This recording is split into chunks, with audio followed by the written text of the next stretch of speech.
Hey Google. Hey Alexa. Hey Siri. Hey Matty, fire up the Meraki Podcast.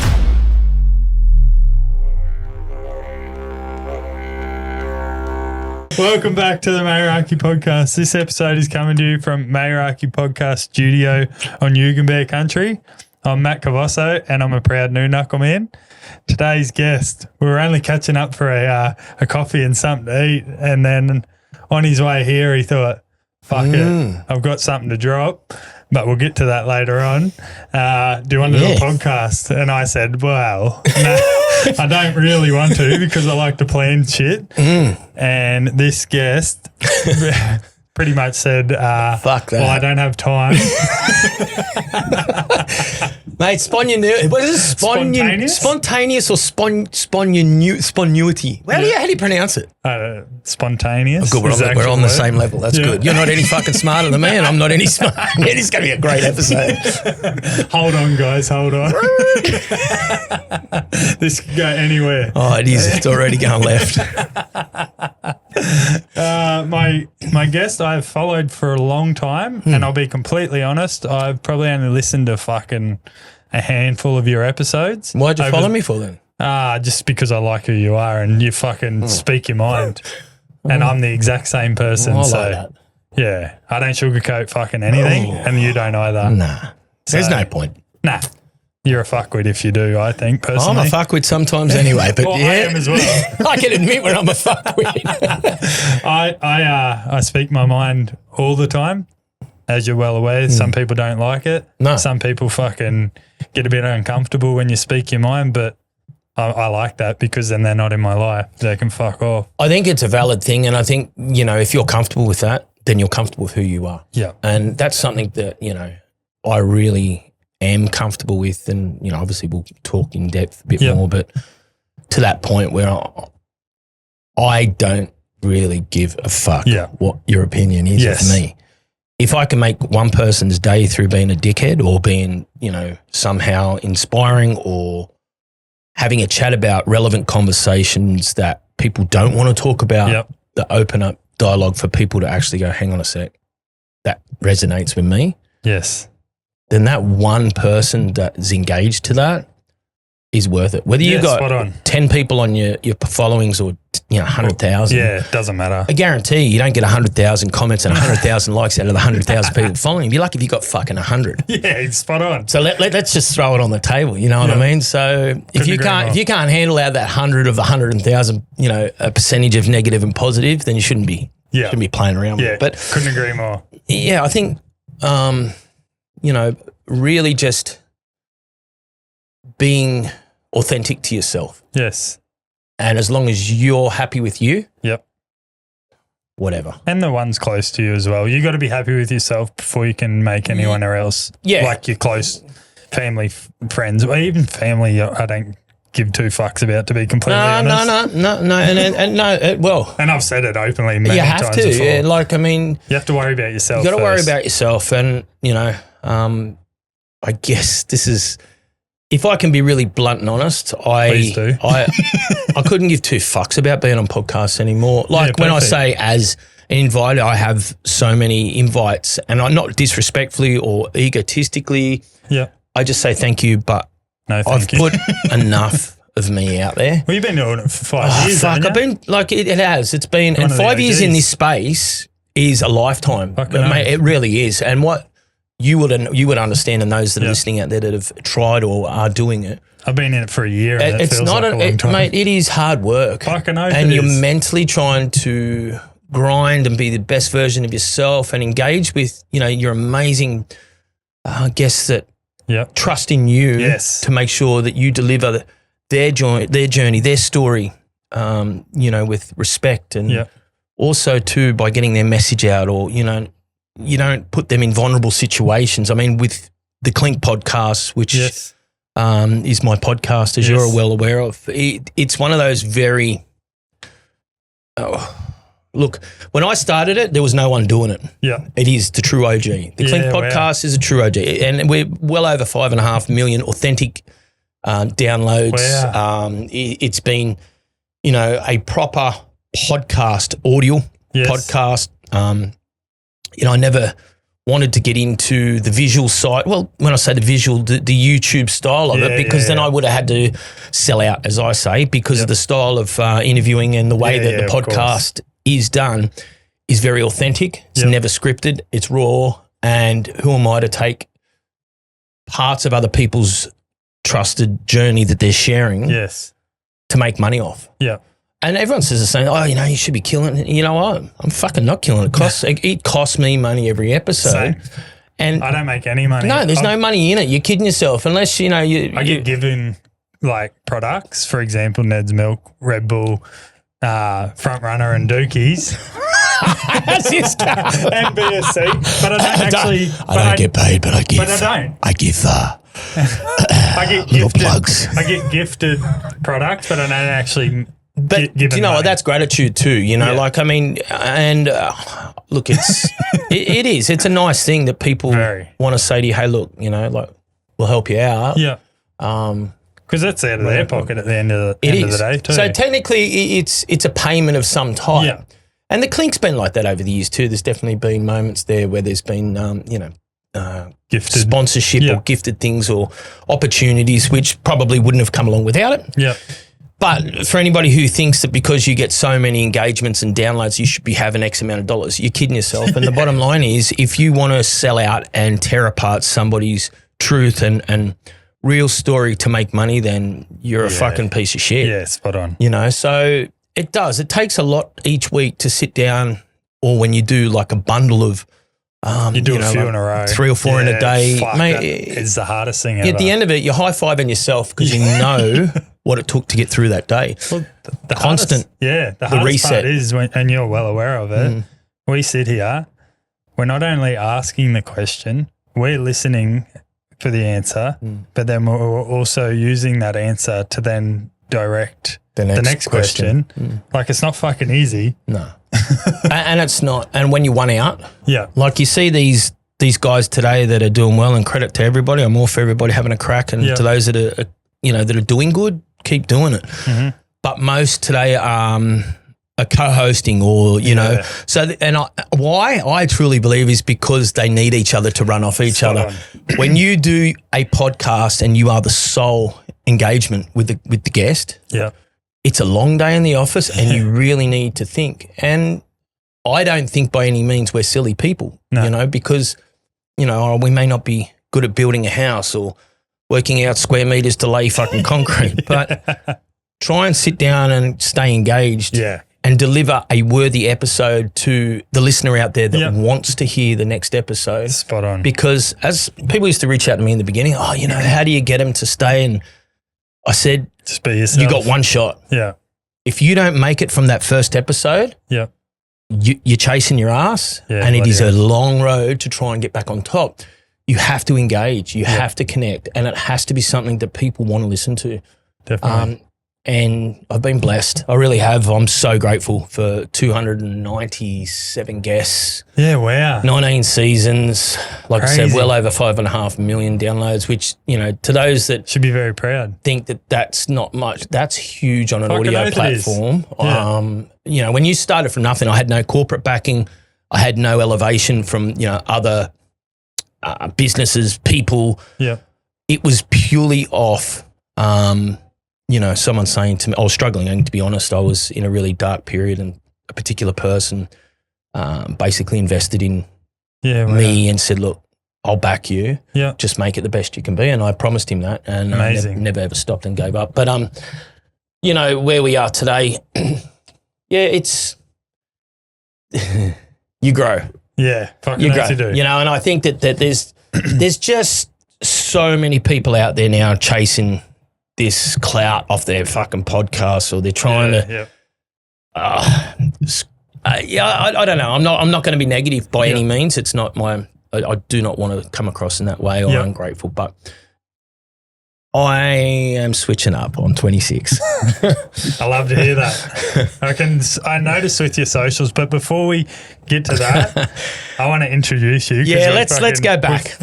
We've talked for 11 minutes and no one even knows who you are. Yeah, well, that's not a lot of people will know who you are, but there'll be people that listen to mine that possibly have no idea who you are.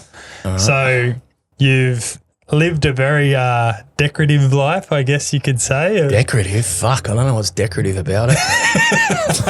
I've achieved some amazing things, and I really have, and I'm very proud of it. But you're also the proud owner of Clink Pressure Cleaning, is that correct? I do, yeah. A couple of years ago, after driving B doubles that's basically my trade. Yeah, I'm a truckie. Yeah, me too. I used to drive trucks. Yeah, and I did long haul for many years. 4 or 5 weeks at a time, carting from the bottom end to the top end of Australia, across to the west, back down, back up 3 ways. There's no road that I hadn't been on, even to unsealed roads. Like Telfer Mine, 350 k's in the middle of nowhere. You're literally 40 k's an hour for over 300 k's, just watching the wheels go. Fuck.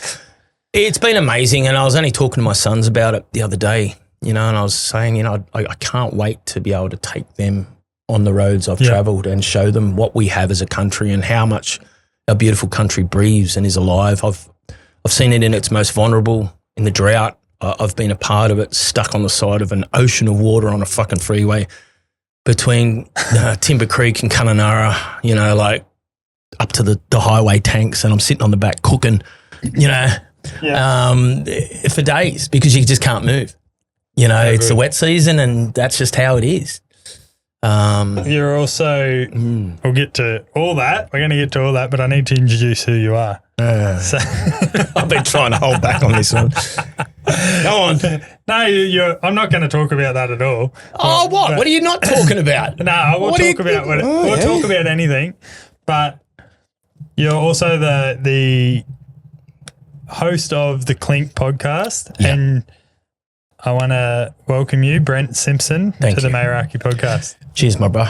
You're a good man, and I reached out to you only probably a month ago or so now. You were looking for somewhere to train or do something with, and just the way that you were, like I said, I've been following you for a long time, and just the way you cried out for it. Not that you were crying out for it, but it was the way you worded what you were asking for. I was in need of help. Yeah. I needed to punch something or be hit. Like, it's as silly as that sounds. Let's go. Yeah. Like, I'm ready. But by the time I'd already commented, someone had already said something. So I could tell that there was something going on up in your head, and I was like, this bloke needs someone to fucking reach out and see if he's all right And I just lost my best mate, my brother of 26 years. Okay.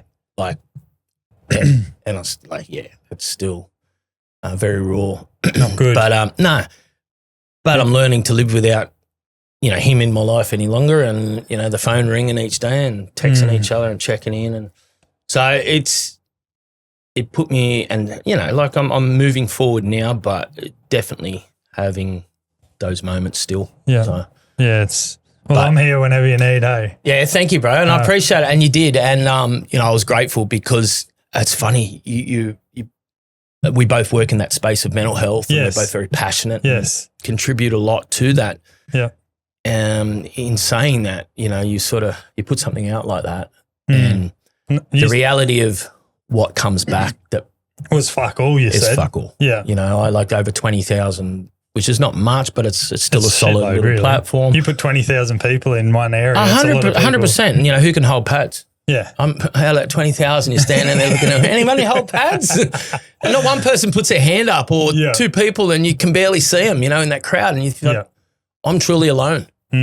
It's sad, isn't it? Like, you really are. And the significance of that is huge. Like, I can go out and hit a bag. I don't want to fucking hit a bag. Yeah. I want to connect with someone. I want to feel someone. I want someone to push me. I want someone to come on, keep going. Yeah, hit me back. Yeah. Whatever. Like, just if your hands drop. Yeah, bro. I needed that. Yeah. I need that shake up, and I know, like, I have been around Muay Thai for most of my life. Yeah. Both coached, trained, fought, and, been a fighter your whole life. Yeah, bro. I have been fighting all my life, and in so many different ways. Physically and mentally. Yeah. So my very first question I have, I guarantee you haven't listened to one of my podcasts. I look at your snippets. I love that. I love honesty. I look at your snippets. I love the honesty. I'm not going to lie. No, I haven't. Well, I was honest with you. Look, if I can be blunt, I don't even listen to my own fucking podcast once I get. I actually don't. People go, oh, so you know that, and I go, yes, and I know when I'm interviewing, and I know the wow. For me, that wow factor of having that guest and the hype that I feel at that moment is enough for me to not go over and have to rehash it. Yeah. But then some people will reach out and they'll go back to earlier seasons and stuff, and they'll say, oh, look, I really just come across the podcast, want to say, I love it, rah, rah. Yeah. So-and-so. And I think, oh, yeah. oh, yes. And then I do. I won't lie. Like, because I'm the same. But each and every single episode has had so much value that I take it all in there and then. Yeah, I'm the exact same, mate. So it's like a movie. I can't watch a movie twice. I'm the same. I'm struggling to watch one. Yeah. We're a bit itchy. It's raining. Want to go for a run? Yeah, I do. Done one today. We'll go again. Your video you put up this morning inspired me to put my one on the e-bike this morning. Yeah, that was cool. Just fucking. I actually seen it. And I was like, "Fuck yeah, he's on the money." You know, like it was cool. Splash! I thoroughly enjoyed it. Actually, did you see me riding over the bridge? No, I was driving. Yeah. I mean, I was anyway. I was somewhere between here and my house. I was just I just come up and I was like, "Oh god."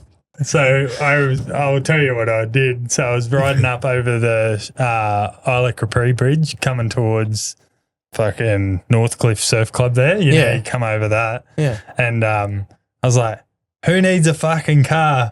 You can ride the e-bike and I was like, get a fucking Monster or something like that. Like, who gives a fuck? Like, just fucking get out there. I liked personally you just fucking riding through the puddle, going woo, like a kid. I was just like, that was me this morning. Running. Yeah, because like the tide was high and, you know, I don't like to give away my little routes, but anyway, where I was running, there's a footbridge and a high tide and it was covering over, and that's commonly known. Yes. I mean, that's just what happens. But I didn't think twice, and nor did I think anything about the route. I just either go left or right and just keep running. Yeah.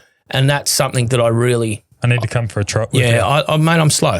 That's okay. I'm slow. You're an athlete. What about runner? Who's runner? You said you're slow. I said, what about running? What? You said fuck off. I'm trying not to give in to your little innuendo here. I didn't want you to have that first win. I got it, though. You got it. You got it. So, yeah, I meanwhile, back at the ranch, back on your horse? Yeah, fucking knocked me off my high horse, and I haven't even got up there in the saddle yet. But I actually seen your thing, and I thought it was funny because I related to it, because this morning, as I said, my little thing was like, you know, I am, high tide, which way do I go? It was flooded both sides, you know, just shin deep, just go. Well, that's what I said to wet Amy socks, wet shoes, suck on my video. I was like, what's your thoughts on people that won't go get out in the weather?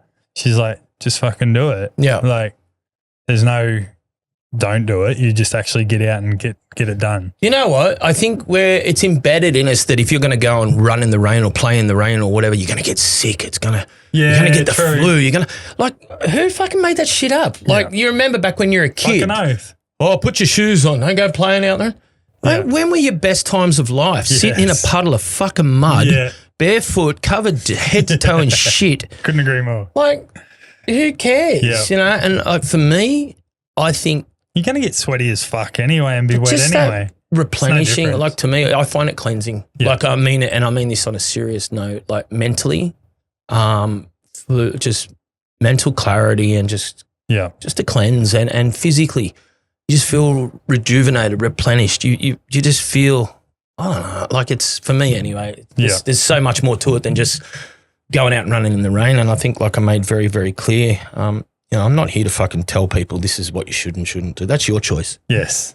That's on you. You know, you got to live you. But if my actions give someone a little bit of inspiration and Well, it hope, helped then me. so be it. Well, there you go. And there's that one person. It helped me just put my video out there. I was like, fucking, I record that shit all the time, but I never actually put it out there. I was like, Brent fucking did that this morning. Why can't I do it? 100%. And like you're then possibly going to trigger somebody else's mental health. Yeah. And they're going to go, that was cool. I'm going to go ride a pushy in the rain, or I'm going to go and go jump in the puddle. Well, my mate commented on it and goes, I want this energy every time I open this app.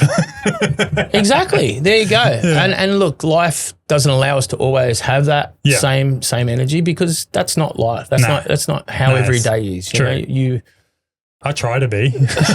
I think always happen. No, we try our best. And one of my main sort of little words, especially to my children, is just be the best you can be today. Yeah. Be 1% better every day. I don't want them to be champions. You know, when I say I don't expect them every day to come home and say, I won this, I'm the best at that. Just tell me that you had a good day and you're the best version of yourself. Yeah, for sure. And if that is waking up today, taking that step, going outside, rain, hail or shine, and just moving forward, then you're off to a good start. You're alive.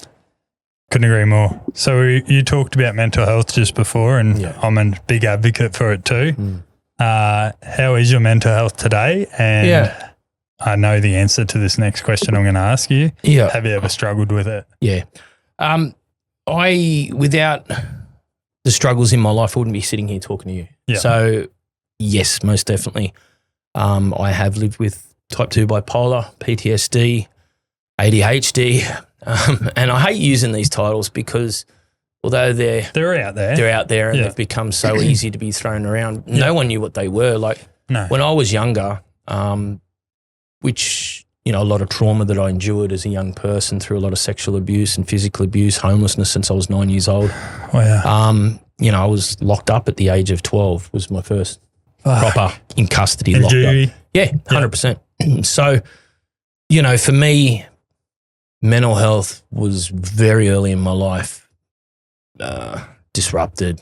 Yeah. And I didn't know how to deal with it. Did mum and dad have? No, well, there wasn't mum and dad. Okay. That's the whole thing. That's probably why. You know, back in the day, I mean, thank God my father and I have built a beautiful relationship today, but it's taken, you know, the best part of the last 15 years to heal. Yeah, wow. And a mother, well, my biological mother has never been in my life. So yeah, I'm the exact same with my father. So you get it. And you know what? I'm okay with that. People may not understand when I say this, but I have no connection, no emotional connection. I don't know. And that's okay. I've lived my life at 50 years of age this year. It's too late. Like I know when I say it's too late. Dead, so I don't well, have there no you choice. go. Yeah, exactly. I know exactly how you feel. I feel it's probably a lot harder being your mother, that you've struggled with that, not having that connection as your mother. But my father literally left before I was born. Yeah. But then I always, and this sounds bad, but it's 100% true, I always fucking was angry at mum for sheltering me from my father. But little did I know he was a severe drug addict. Yeah. Homelessness, like she was just sheltering me from the fact that, but not until probably this year, and that I openly fucking said it on here. I haven't said it to mum in person, but I'm actually like sorry for the way I fucking treated mum because of that. But all she was trying to do was fucking protect me. But you not knowing your mother's probably a bit harder too. But she might be in the same boat. I mean, without going into too much, because I don't feel the need to rehash on certain things that I've moved forward with now in my life, and I don't want anybody to, you know, look at anything for what it was. But from the age of about, you know, as I can remember, let's just say from that 5-year-old to 7, and there was a lot more in between. But you know, that I physically seen and felt and, you know, had to be a part of as the older sibling child. You know, I was physically flogged. My mother she went through a terrible, terrible period that she wasn't in a good place herself. Fuck no. No. You know, and her out was to run with my younger brother and sister and leave me in a gutter. Yeah, that was because I reminded her too much of my father was her excuse. Now, cool. Live with it. Yeah, well, you've had a kid. Oh, fuck, live with it. Like, you know what I mean? Like, I've anyway, moving forward from that part. So it started from a very young age. So nobody knew what mental health, they didn't really have titles. I was manic depressive as a young child. That was a lot of people titled. that don't know what manic is, you can have nothing and then you just fucking bang. Yeah. And then it's nothing again and then it's bang. Yeah. Extreme highs, extreme lows. And, I was a very traumatized young man, very scared, very alone. My life pretty well began from 9-10 years of age, sleeping in football ovals in the middle of winter with just on a cricket pitch because that was a safe place because I knew no one was going to be game enough to walk through the middle in pitch black. Yeah, of course. Or I'd break into the local community hall and put on all the old gas heaters and sleep in the middle of the timber floors, because that was my safe place. Yeah. Or that's, I'd go and steal the old Fords with a nail file or a pair of scissors. And, mate, I wouldn't steal the car to go and destroy it. I'd go and park it up, just down the next suburb or whatever in a quiet little spot and sleep. Because you knew you were sheltered and exactly. So. Yeah, wow. But obviously things, then progress and, you sort of start stepping into the reality of, okay, well, I've still got to put clothes on my back, got to eat. I've got no money to do this, so you steal. Especially at that age too. That's a tough life. I got put into foster care and, the three families that I'd went with over the period, I never felt safe. I never felt comfortable and I would run. So I was under, I think it was called, it was Docs and Family and Community Service Facts, I think it was called back then in New South Wales. So it was a really, really tough time. A lot of young children, who and people that are no longer here that couldn't live with what they went through. And it was horrific, rife of, abuse, sexual, physical, mental. It's a tough life. It was. And you sort of, your choices were stay there and just deal with it. Get away. Or run. Yeah. And I ran. I ran to the streets and the streets become my home and the rest has all been built off the back of that. It's crazy. Yeah. You're I'm going to hit you with one of the hardest questions you're going to get on this podcast. Yep. What's your purpose in life? Yeah, just take a quick sip of this drink. Oh, do you want to Ned's milk? Mate, you're going to offer me. I brought my own apple juice because he didn't offer me a free Ned's milk. I actually heard that you offer your guests free milk. Yes, you do. So there's one there if you'd like it. Run like Ned. My kids love this stuff. You love running? Ned loves running. I do, but I've had my protein for the day. Okay, I don't want to go over. Yeah, you don't want to go over. I'll end up my calorie deficit. Mate, it's actually not a bad product. I like the caramel. Fucking get it up here, as Ned says. Get up here or India? He says get it up here. Is that what he says? Yeah. It's I don't know if I'd like that. Yeah, right. Get it up here. Yeah. All right. Ned knows a little bit more than we do. Been hanging around too many paddocks, I think, old Ned. It sure does. This one doesn't taste the best, Ned. No, it looks a bit like he's had it up him. That's exactly what it looks like. Ned, what's going on there? Yeah. No, I'm good, thanks. I got my apple juice. I'll keep that in there just so they're aware. Sorry, Ned. No personal problems. Just I probably didn't shake it enough, to be fair. Oh, yep. That's what she said. I didn't see you shake That's what she said. Yeah. Yeah, what's your purpose in life? I tried to sidestep it. You brought me back to it. See that word, one thing that I've learned over the years of podcasting, don't use it. So if I'm using it, it means I'm nervous. Lovely. No. I love that. Not good at all. Because usually I don't use it at all. And ahs is just not in the actual vocabulary. My mate put up a video just the other day. He's also a podcaster and he was thanking everyone for the year and he'll listen to this. So I'm going to say it for that simple reason. And the video probably went for 90 seconds, I reckon. And no word of a lie, I reckon there would have been 20 ums in there. I am so conscious about and ahhing over the years that I really try to make sure that I think before I speak. So, yes, I have thrown in a couple of ums and ahs. I'm naturally a little bit uncomfortable for the first time. I love that. My purpose is to be the best I can be. Once again. I'm not here to judge. I hope you're not counting.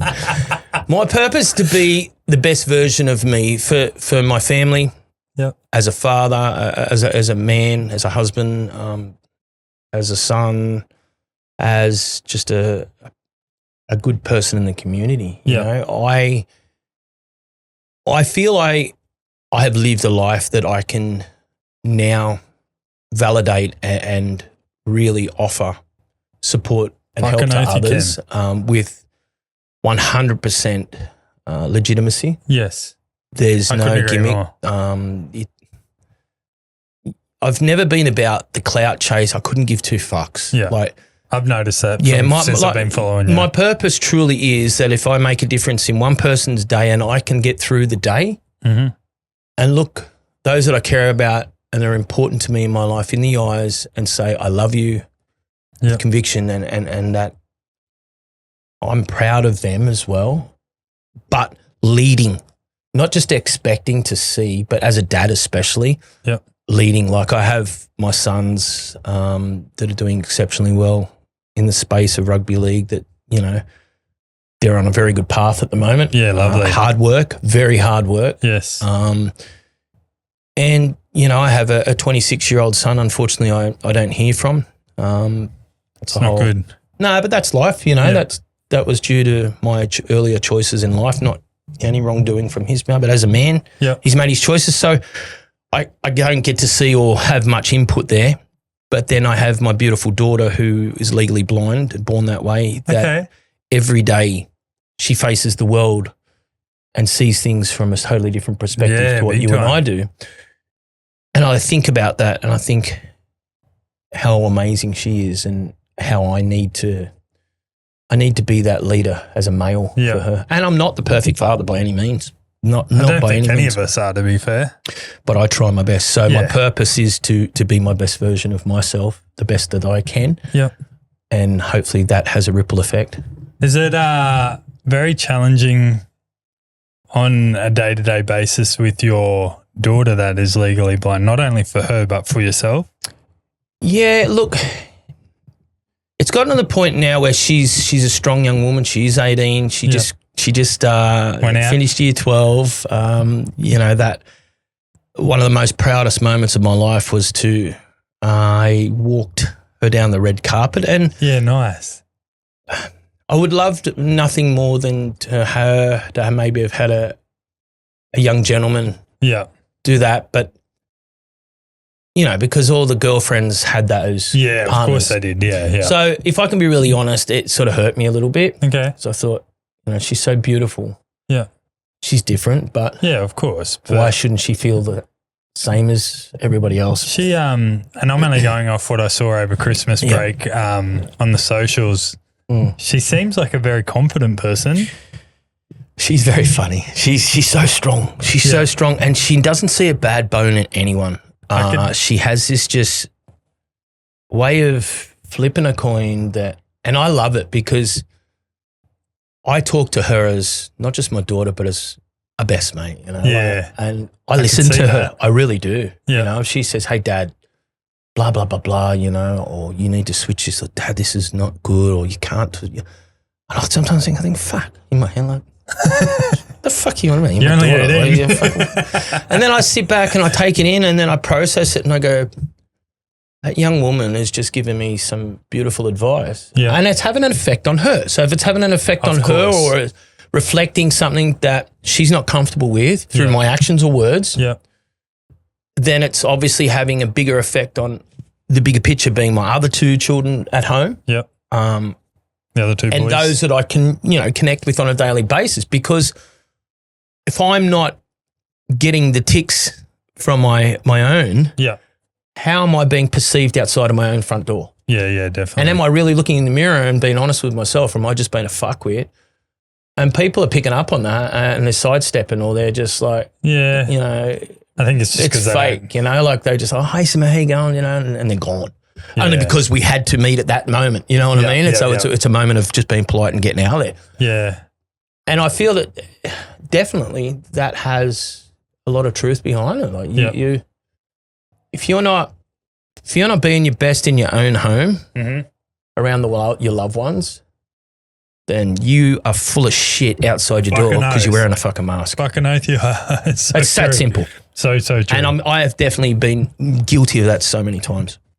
But you've learnt from it. I'm learning. I'm still learning. I don't think you ever learnt. I think we always continue to learn. So true. I said to my children this morning, we just had a brekkie. I went for a run, as we know, I just spoke of, but I come home and my son actually got himself up. He said, "Oh, Dad, I'm going to throw my shoes." I said, "Why didn't you come with me this morning?" "Oh, anyway, okay." But out he went and did his 7Ks. Yeah, nice. And then we sat down and we sort of broke it down how each of our runs were. And his mum, took the dogs out, went for a walk. We come together. We had a little bit of a brekkie and lovely a chat. But the point of it was, just about being present and bloody oath. Just enjoying each other's company. Yeah. Because life is fucking hard, bro. And when you got teenagers and especially here on the coast, self-employed, and you're trying to fucking know how that feels. Put yourself in so many different places you think are going to better everything around you, but really you're helping and giving others but you're not helping yourself and looking after you. Yeah. Does that make sense? It does. Fucking know that does. And it fucking drains you. Yeah. Oh, 100%. To the extent that I don't have teenage, I've got a 10-year-old son. Oh, he turns 10 next week. I'm mad. But he's down in Wagga. Yeah. So I only see him like 2 or 3 times a year, and it's quite tough. But it's very draining also, just trying to focus on my life here, but then whenever I can, or if I have to drop fucking everything and go, it's very demanding as well. But having them in your presence every day is obviously going to be a lot harder. I think people, and I'm going to say this bluntly, people are so consumed by the bullshit we see on social media. Yeah. It is, and even myself, I never put up where I am at that moment. No, you have to do it later on. You'll never ever know where I am at that fucking moment. I guarantee you. And I call it what it is, but to me, it's almost a little bit fake. Yeah. So I'll cop that. Yeah. But my message is always 100% genuine. Fucking oath it is. But I don't pay any interest or look into, and don't take this the wrong way. I love to see people win. I think hard work and success is an amazing thing. I know what it takes to put that in, and I know how easy to fuck it. I truly do. You've done it yourself. Bro, the easy ways in life are not the best ways. No. The long, hard roads are the most rewarding. No, they're not. and it's true, and we can touch on that as we go through. There's, 14 years of my life incarcerated in total, sacrificed, and I can never get that back. But I think we're so consumed as a whole to the bullshit that we see on all these platforms. You and I talking as fathers, you and I talking as hardworking men, how tough it really can be, and it is. All these wonderful fucking influencers that have lived 25 years of their fucking life, and now they're given all this, keys to success in the future of your life, and shut the fuck up and sit the fuck back down at the back of the room. Honestly, it does my head in, because I just go, mate, you've probably been silver fucking spoon fed. Yeah. Mummy and daddy's thrown you a bone. You've had a pretty cush life. Yeah. You've punched a few bags up your nose and fucking had a few hangovers, and maybe, had a stripper here and there with your buddies for a night. Whatever. Who hasn't what? So what? Exactly right. What does that give you the right then to say, oh, now I know that there's a better way? Yeah. No, not at all. Mate, stop. You don't have children. You don't have the fucking bills that we've got every week. You're still sucking off mummy's tit, or you've, got into this e-commerce bullshit and robbed the fucking world to tell everyone how mad your platform pyramid scheme is. Fuck up. Yeah. I really love looking at men and women that are showing the best version of themselves. Yeah. And it ain't always perfect. Nah. They put the reality of what life really is. And I love Couldn't that. agree more. And I commend anybody out there that's genuinely come from the bottom to the top or on a journey to be their best version of themselves. Yeah.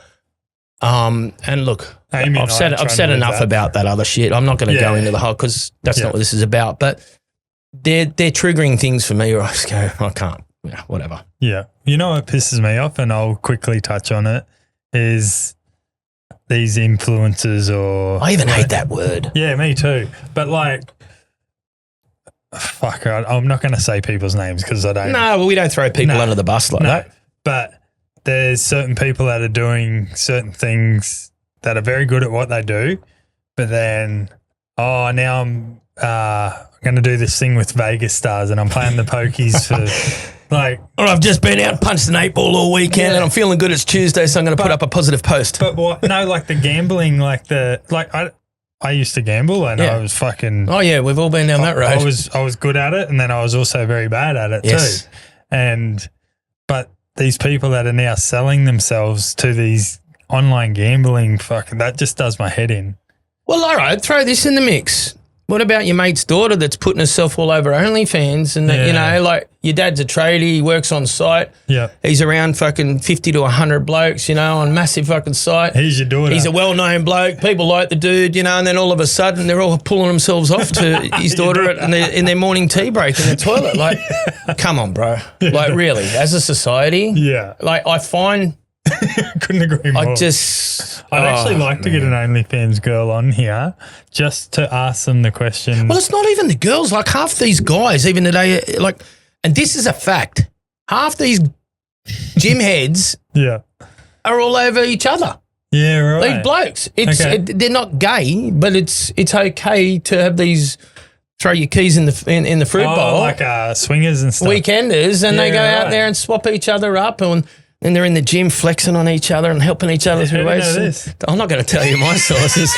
Let's just say there's a few facts that I do have. 2-0. Yeah. Do I look like I go to the fucking gym? Look at me. That's why I run on my own. I run in my own lane. Even if it is flooded. Even if it is flooded. Nothing wrong with a bit of precipitation. Oh, fucking hell. What's one quote you live by? Be my best version of myself, 1% better every day. Yeah, lovely. Yeah. Don't have it tattooed on you? I don't. And I know a place. Yeah, I heard that you do. Not myself. I think I've got enough ink on me at the moment. Look, for me, I'm big on action. Yeah. Couldn't agree more. I really am. Yeah. You can talk as much shit as you want to talk. You can sit there and try and give people advice. Yeah. And there's some good people out there with some great advice. Most of those people with the good advice have lived. Yeah, spot on. For me, lived experience is everything. It doesn't matter who you are. I'm open to taking any conversation because I really feel that in life, every conversation you have, and it's not till later in life that I've actually acknowledged this. Yeah. There's value in every conversation you have. There is. You may be just talking to someone, who is just Johnny on the spot, whatever, at the coffee shop. It could be a professional. It could be an athlete. It could be a religious person. Whatever. It doesn't matter who it is. Yeah. But I guarantee you there'll be a passage or a word or something that will relate to you 100% at some stage in your life, and it'll go back to a moment or a point of conversation. Oh, fucking he said that or she said that. And you go, wow. Yeah. Couldn't agree more. And if people start to understand how value conversation is, it carries so much weight, and especially when you listen. Yes. Just off the chart for this. So my local gym, and the only reason why I go there's got a swimming pool. So I like to be able to swim, and I just get a complete package. I have a real problem with going to gyms, and this is something that so do I. We'll talk about because I'm switching and I'm learning to overcome that for this stage of my life. Big time. I don't do well, but I've found a space, and I'm that guy that pays for a gym membership for the last 20 years and probably used it for 6 months. I'm guilty of that. Yeah. I'm doing that right now. Well, that's the thing. They cut mine off, and my card went missing. And anyway, I was getting emails, and I sent back these email replies. Oh, fuck this. I'm not doing this anymore. I'd try to ring them. No one would answer. I'm thinking, you know what? Not fuck running this. a very good business. Nah, well, it's a council owned. So it's, it's properly structured. Yeah. they've invested a lot of money and they rebuilt the whole centre. Okay. It's a full facility. Yeah, right. But there's no human interaction as such. Okay. Anyway, I went in there the day before New Year's Eve, I think I went in there. Yep. And I just went straight to the counter. I said, look, guys, I said, there is an issue. I believe there's an outstanding amount. How much is it? I'll pay it. When is my membership reinstated? I don't want to lose my membership. Mm-hmm. Even though I'm not using the gym, I like to know that it's there. Yeah. And I am going to take, as I said, I'm making effort to utilise that moving forward. But I like that. I said, how much? She said, you owe, 200. And I went, fucking owe you. I said, hang on a sec. I said, where's your email trail? Look at the replies to emails. You haven't at once called me to have this conversation. I physically had been in here and told you guys that my card had been stolen. There is my new information. The lady was quite busy. Now, whether or not it got lost or so, that's not on me. But no one's taken the initiative to just engage in a conversation. Yeah. Had you done that, wouldn't be at this point. No. So I'm here to say, let's have that chat. Yeah. Let's rectify this. And I'm going to offer you 50% of what's there. Yeah. I'll take 50% ownership. You guys take 50% ownership. Let's move forward. What'd they say? They accepted it. Yeah, good. And credit to them. And that's why I say I'm not going to sit here and put their name out there like that. Don't need to. But it was that moment. And I thought, okay, I'm going to now, it's a sign for me because I would have told them to get fucked. If they'd said, no, you're paying 200. Yeah, I just was like, fuck you. Chase me for it, whatever. Yeah. But the fact that they turned around and acknowledged it, and I'd already had it in my head that I wanted to go and continue using the facility more. Yeah. I wanted to find a passion for better health. Perfect. I've had some severe major operations, like my whole spinal fusions. I've had, my knees are fucked. Everything's fucked. But that's okay. It's manageable and I can still do whatever I want to do. I mean, I still go run ultra marathons, I can do whatever my mind allows me to do. Which is fucking a different beast in itself. 100%. It's... So I wanted this space. I wanted to be able to have, to me, this place to go, to throw myself in the deep end, to say, I fucking hate being here. I don't like this, to then learning to love it. It's like picking up a book. I want to learn this year to be able to sit down and completely finish a book, read a book. Nice. I can't. Well, I shouldn't say I can't.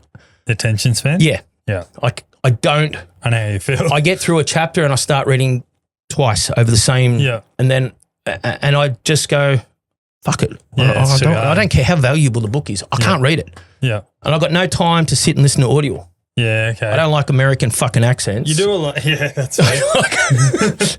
You do a lot of driving for your job. I do a lot of driving business. in silence. So, okay. That's what I was going to say. Could you not listen to it while you're driving? It's an interesting point that people say that all the time, because obviously now and then I still jump in the doubles. I'm about to head off actually probably Sunday night while work's going to be quiet over the next probably 6 to 8 weeks. So, I'm not looking forward to it. I'm AFM. So I will be fatigue management, which means, that don't know what that is. I'll be 15 and a half hours on the book and it's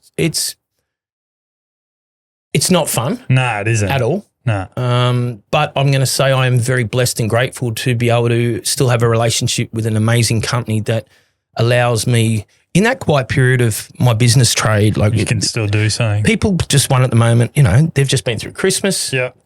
Trades are still out and about having holidays. They're not, end of February before they're even worried about starting to finish jobs. Exactly. I'm not going to get a call till then. Yeah.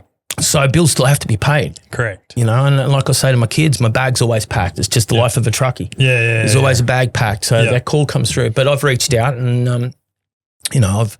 Good on you for doing that too. Well, what else do I do? Exactly. I have to lead and I have to show my kids that... You could fall back into the old lifestyle. I could quite easily do that at the drop of a hat. Yeah. But you're a good man for not doing that too. I choose to be a better man. Yeah. That's the difference. I make that choice. Should be very proud of that. I am. And look, I don't think that those mindsets and temptations ever leave you when you're in a time of struggle and hardship, because it's easy. It's a quick short-term fix that could cost you a lot of heartache and pain long-term. Yeah. And I've seen it. Yeah, I've been there. Yeah, you're a good man. You should be very, very proud. You deal well with. We'll leave that one to the audience. But thank you. You do. You deal well with compliments by the looks of you. You don't. You don't at all. Like I told you in the start, I don't even like doing podcasts about me anymore. But I really love the way you have engaged in our connection. Yeah. Well, that's just and I have. I've skimmed and I've watched. You know, I haven't listened fully to any episodes. And like I said, that's fine. I've got to start to learn to have that patience to listen. Yeah. It's sort of contradictive when you're expecting others to listen to your podcast. Yeah. Well, fuck. I listen to a few, but I'm the same as you. I don't fucking have the time. I don't want to be like anybody else either. I don't need to. Like, I want to have my own niche. Yeah. Way of doing things, and I believe I've been able to maintain that. So you've done very well. I am very proud of that, you know, and I have enjoyed every minute of it. We're nearly an hour in. Yeah. You talk about that podcast. Is that something that you are going to continue to do? Okay. All right. Well, since you've put me here and you put yourself here. Yeah, well, I did. I did and I didn't. You're asking the questions. I'm just here to answer them. Honestly as well. Yeah. Okay. This will be it's hard because it's been it's been an amazing journey, and the amount of people that have, I guess, benefited from what I created, has been so beautiful to see, because my whole purpose was just to help one person. Yeah. And I don't want to sound like a fuckwit, but like, if I can be really honest, it's helped thousands. Yeah. Yeah. You know? So for those. I'm really, really proud of that. And I'll always be there, just because, you know, I may choose to hang up the headphones and the mic and call it a day. I think I'm coming into, as I said before, my 50th year of life this year. Yep. I want to switch things up a little bit. I'm feeling there's other things out there for me. I want to go back to rebuilding a few things, learning more about things, growing my own business. Yes. It is a successful business already. Yeah. Within the first couple of years, the growth, it's not, you can see it. 3 to 5 years, as you know, you sort of really can't. But it's paying the bills. Yeah. And the recognition that I'm getting for the hard work I'm putting in, and the acknowledgement at the level that I want the business to be at is there. Yeah. And I want that. We can see it. I really want to blow that up. Yeah. You know, and I've got the opportunity to do it. I love it. Yeah. And your workmanship, you can see it too. And thank you, bro, because, you know, like, I've had I don't know how, well, I do, because I made it happen. Yeah. But as a newer business of only a couple of years, I have had the most amazing opportunities and residents and properties and establishments that people just don't get the opportunity to have. You've got to know people, or be, you know, knowledge. People have got to say, hey, that guy's work is A1. Yeah. I've been given these opportunities through obviously the hard work, but the connections and you know, the rework and I don't even have a website. Yeah. And everybody says, you know, you should use SEO, you should use it. Look, I wasted, I think, $1,000 once on ads and got fuck all in return. And I mean, that's a lot of money. I'm not wasting it again. I will build this business off my name, my hard work, and my actual work ethic, and what you can physically see. Then that's my value. Not from fucking paying for ads or, you know, having a website. And that's not to negatively say to anybody, don't go those roads. If it works for you, go for it. Yeah. That's just me and the way I am. I could probably be so much greater and better at what I do, but I'm enjoying. It's funny you say that, because we're the exact same. We've not once paid for anything. Yep. Only, and I've openly said this and I'll say it again on here, only 2 things that we've ever like given away is our service. Yep. One was to one football player I won't name. Yeah. Yep. And the other one was Jaden Campbell. Yep. And the return that we've got off those 2 players is fucking tenfold. Yeah, but that's because of the workmanship that was shown. Correct. It doesn't, like, hey, big shout out to those legends and amazing humans, and in the top of their games. And I know that the other one that you're talking about, but the very recent one. Yeah, of course. Yeah. And it's still what you put upon their body that people see and that they go, wow. It's not just because that person is here. It's the art that was put there, the hard work that went into that. So, pat yourselves on the back on that one. You're not giving away, you're investing in your belief of your quality of work. But then, Jaden Campbell just come back fucking 2 days ago and got a piece, but he's paid for. So the very first one, we give him 2 full day sessions, which is close to $2,500 worth of work. Yeah, but it's an investment as well. But then from that, Jaden himself has come back 5 full day sessions. Yeah, from there and paid for all those. So it's fucking paid for itself straight away. Yep. And then he's had all his teammates, players from other teams that have all followed because they all follow each other and they all they see someone, and then you have the likes of Ezra Mam that does a full back piece and it hits the fucking newspaper. And for example, your work, like you're saying, you're doing some establishments that people dream of getting and you've done it through your good work. Mate, I'm talking about residents that are in the multi-millions, 10, 15, 12, I'm not going to sit here and name it because that's not what I'm about, but you only got to look at my business page. It's all there. You can see that. It's clear as day. The houses are there. So they're not little houses out the back in the rain. They are not. They are, very elite properties and in a market that you cannot fuck up. Yeah. I could create a lot of damage to somebody's property through negligence and myself. So to be 100% on the ball, provide a professional service with a great attitude, good work ethic, and everybody's watching. Yeah. And you're fooled. And let me just say this to you guys, some of the beautiful places on the Gold Coast that we live, your water places, all these big establishment sort of estates that are multi-million. Everybody's watching. There's cameras everywhere. So if you think you're going to walk around a shortcut and you think you're going to sort of carry on like a dickhead, you're just going to burn yourself the biggest fucking bridge. Stay professional. Give it your absolute best and go that extra mile. Yeah. Because the reward that will come back from it and the word of mouth is everything. Fucking oath it is. And that's where I want to really work so hard so that people just are talking about Clink Clean pressure washing. Yeah. I want that to be their go-to first. And I'll always try and give my best to get to you at a time that suits you. Yeah. Leading into Christmas was phenomenal this year. Smashing it. It was phenomenal. I was so blessed, I just come off 5 years of fighting a massive court battle from an allegation from 16 years ago. Fuck. Like you said, what is it? History.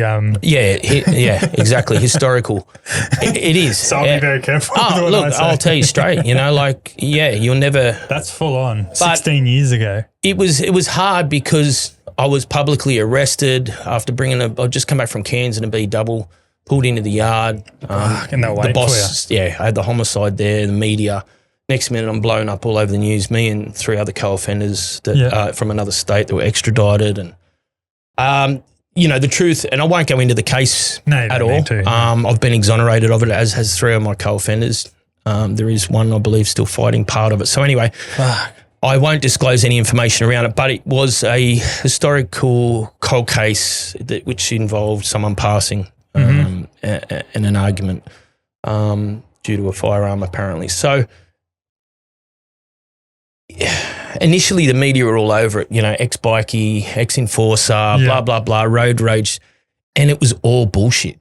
5 years later, $350K. Fuck. I had an ankle bracelet for 2.5 years, 7 days a week reporting. I couldn't go to work. They fucked my life. How do you survive? I had to survive. Yeah. I literally sold everything that I owned. I had some amazing support from community, like people that knew that I was not guilty. People that knew that I was rock solid, people that just knew I had, there was a fundraiser done, and I'm forever grateful for everybody who has stood by me because it was so hard. 1 minute my kids are in high school, next minute their dad's on the news for a murder.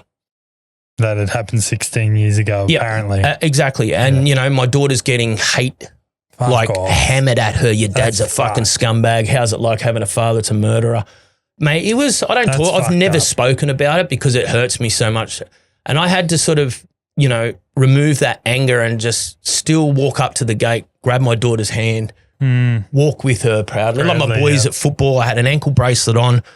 You know, I'm like, fuck this. I mean, I'm going to be involved. So, you know, I'd be safe, what they call it, safe play, you know, where you you have the yellow jersey on, you run the water out, you know, and, you know, I wanted to be involved still. But the looks that you got, you know. Because of the bracelet. The amount of people that would just step across the road that you've known you and they just pretend they didn't see you. Yeah. I felt every minute of it. And I had to just take it on. People judge, hey. 100%. Yeah. And I had to show no effect. Yeah. But it had a massive effect. You know, it built a lot of resilience, a lot of strength around our family and it broke us and it rebuilt us. But at the end of the day, I'm here sitting talking to you and getting back to the purpose of where this led is. For 5 years, we hadn't had an opportunity to even be a family and just go down the road and camp up by the beach. Fucked. You know, so this year our business was starting to grow. I got to really work hard and put just a little bit of money away. Yeah. And for Christmas was so simple. It was just, right, we're going away. Just the five of us. Gorgeous. We're going to 40 acres. Yeah. The ocean's not far. A beautiful human that I know who runs the property. It's his property. Yeah. Offered it. He was going away and offered it. Yeah, nice. You know, to my family and I to come down there and just freely enjoy some time. It was amazing. I like the auditorium he's had of the golf. I don't need to say anymore. But. Yeah, well, you know, like and credit. I can't say too much on here, but you know, he's doing amazing in his journey as well. And you know, like it was very weird because I went down there to perform a task. I specialise in cleaning, and that means soft washing and pressure washing, and there was some structures that needed to be cleaned. On the property. So, you know, like that was all part of it and that was my gratitude. But yeah. We don't need to say anymore. No, it's funny though. It blew me away. I was just like, wow, look at me standing here. I'm back. Well, I don't even know whether I say I'm back. I'm just no, I wouldn't. I don't think I can say that. But it was just surreal. So, yeah, no, like it was just your kids were playing golf and then you'd pan, and the crowd was phenomenal. Yeah, they were going off. It was just you know, an elevation like never. But the bottom line, the hard work after such a long journey of 5 years too of some tough times. Yeah. To have some time out was phenomenal. And it all came down to the hard work of, you know, the business. And is that something you want to try and do every year now? Yeah, without fail. Yeah, I think, you know, and even if it isn't old mate's place, it's somewhere else. Just being together as a family. I mean, my children are getting older now. I've lost a lot of years. Yes, I really have. Through your own doing, my choices initially. 100%. I take full ownership. Yeah, but this last 5 years was not any choice of mine whatsoever. No. And, you know, they literally tried to break me in every possible way to get an outcome that they wanted. And, you know, I won't say any more other than the legal system got it right for once and we were acquitted. So I'm not going to ask any details or anything about that, but what I do want to ask is, and you can tell me to get fucked, with that, the media, blah, blah, blah, blowing it all out of proportion, can you do them for defamation? You can't do anything. I can't even go and get any compensation for what it cost us. Why? Nothing. Why can we not do that? Law. It's a criminal. It's under the Criminal Act and it's a Queensland thing. You're not entitled to shit. You get a guilty or not guilty. But say for example, and I could be wrong here, this is just what I believe in my head. Yep. So for example, I'm fucking shaming Clink clean pressure washing. You're not talking criminal. You're talking, this is defamation. So that's different. It's a different law, Okay. It's a totally different process. And I'm sure there's people who listen to this that know more about it than me. Yeah, of course. I can only speak from what I know from my own experience. So because people can do you for that, hey, say I'm bagging your company. Look, or not really. in America, everybody's doing it. So that's just what's in my head. Yeah, I think a lot of people have this misassumption. Like, you see people take these corporates, News Corps and all these other things for defamation, and you see what it costs them. Yeah, it's fucking crazy. In millions and millions of dollars to even take these corporates on. Yeah. How many people are even going to have the time or money to even do Correct. that? And then at the end of the day, if you fail, you pay for all them. Yeah, well, exactly, over 5 years, 350K, like, to fight. Now, the whole objective in Queensland is you're guilty till proven innocent. There's no innocent till proven guilty. Yeah, that's fucked. And if you can't afford to fight, you got no chance. So imagine now thinking about how many people gave up during trials or leading into trials that and still do. Lost everything, and they can't afford to fight to prove their innocence. Yeah. And go fuck it and cop a small jail time or a conviction because it's just too hard. And it's a sad truth, So I don't really want to dive into your life being incarcerated and stuff because that's a negative, and I'm not about being negative here. Like, and I actually really thank you for that because it is so far behind me. Yeah. Yeah, I did lose 14 years of my life. Yeah. But through bad choices. But I don't, like, we accept it. We talked about That's not the man I am today. It's what it's enabled me to be here. Yeah. But I am so much more than that man that was that. And I'm not about being negative and fucking trying to make someone feel like shit, and I'm here to fucking for you to talk elevate. about. Yeah, correct. And make someone feel good, help someone out in whatever way I can. Like, I messaged you before we'd even met. That was just who I am. So I don't even want to talk about that shit. Obviously, it's a hard part of your life and you've learnt from it, and you're a better version of yourself today, and you continue to try and be someone better. So I don't regret, and this is something I just want to make clear. I don't use the word regret because I wouldn't be who I am today. I wouldn't be sitting here with you. I wouldn't be able to guide my children on a better path. Yeah. And I've always said my children's, my wrongs are my children's rights. Yeah. I live by that because I'm an open book with them. They can ask me anything. Yeah. I don't hide anything from them. And I truly believe that out of, 4 beautiful children, anything can change, but I'm praying to God each day that they stay on the paths that they're on. But I truly feel that my leadership as a role model, as a dad, as a mate, couldn't agree more. I have to take ownership of that and say, okay, well, if they were to go down these paths, and this is something which society needs to start to understand, everyone's the first to blame these youth. Yeah. And I do a lot of mentoring with troubled youth. I have done for many years, and I love being involved, and I don't talk about it often. Yeah. I've given so much time over the last, since coming home from jail, so 2014, whatever it was, we're in 2025. It's a long time.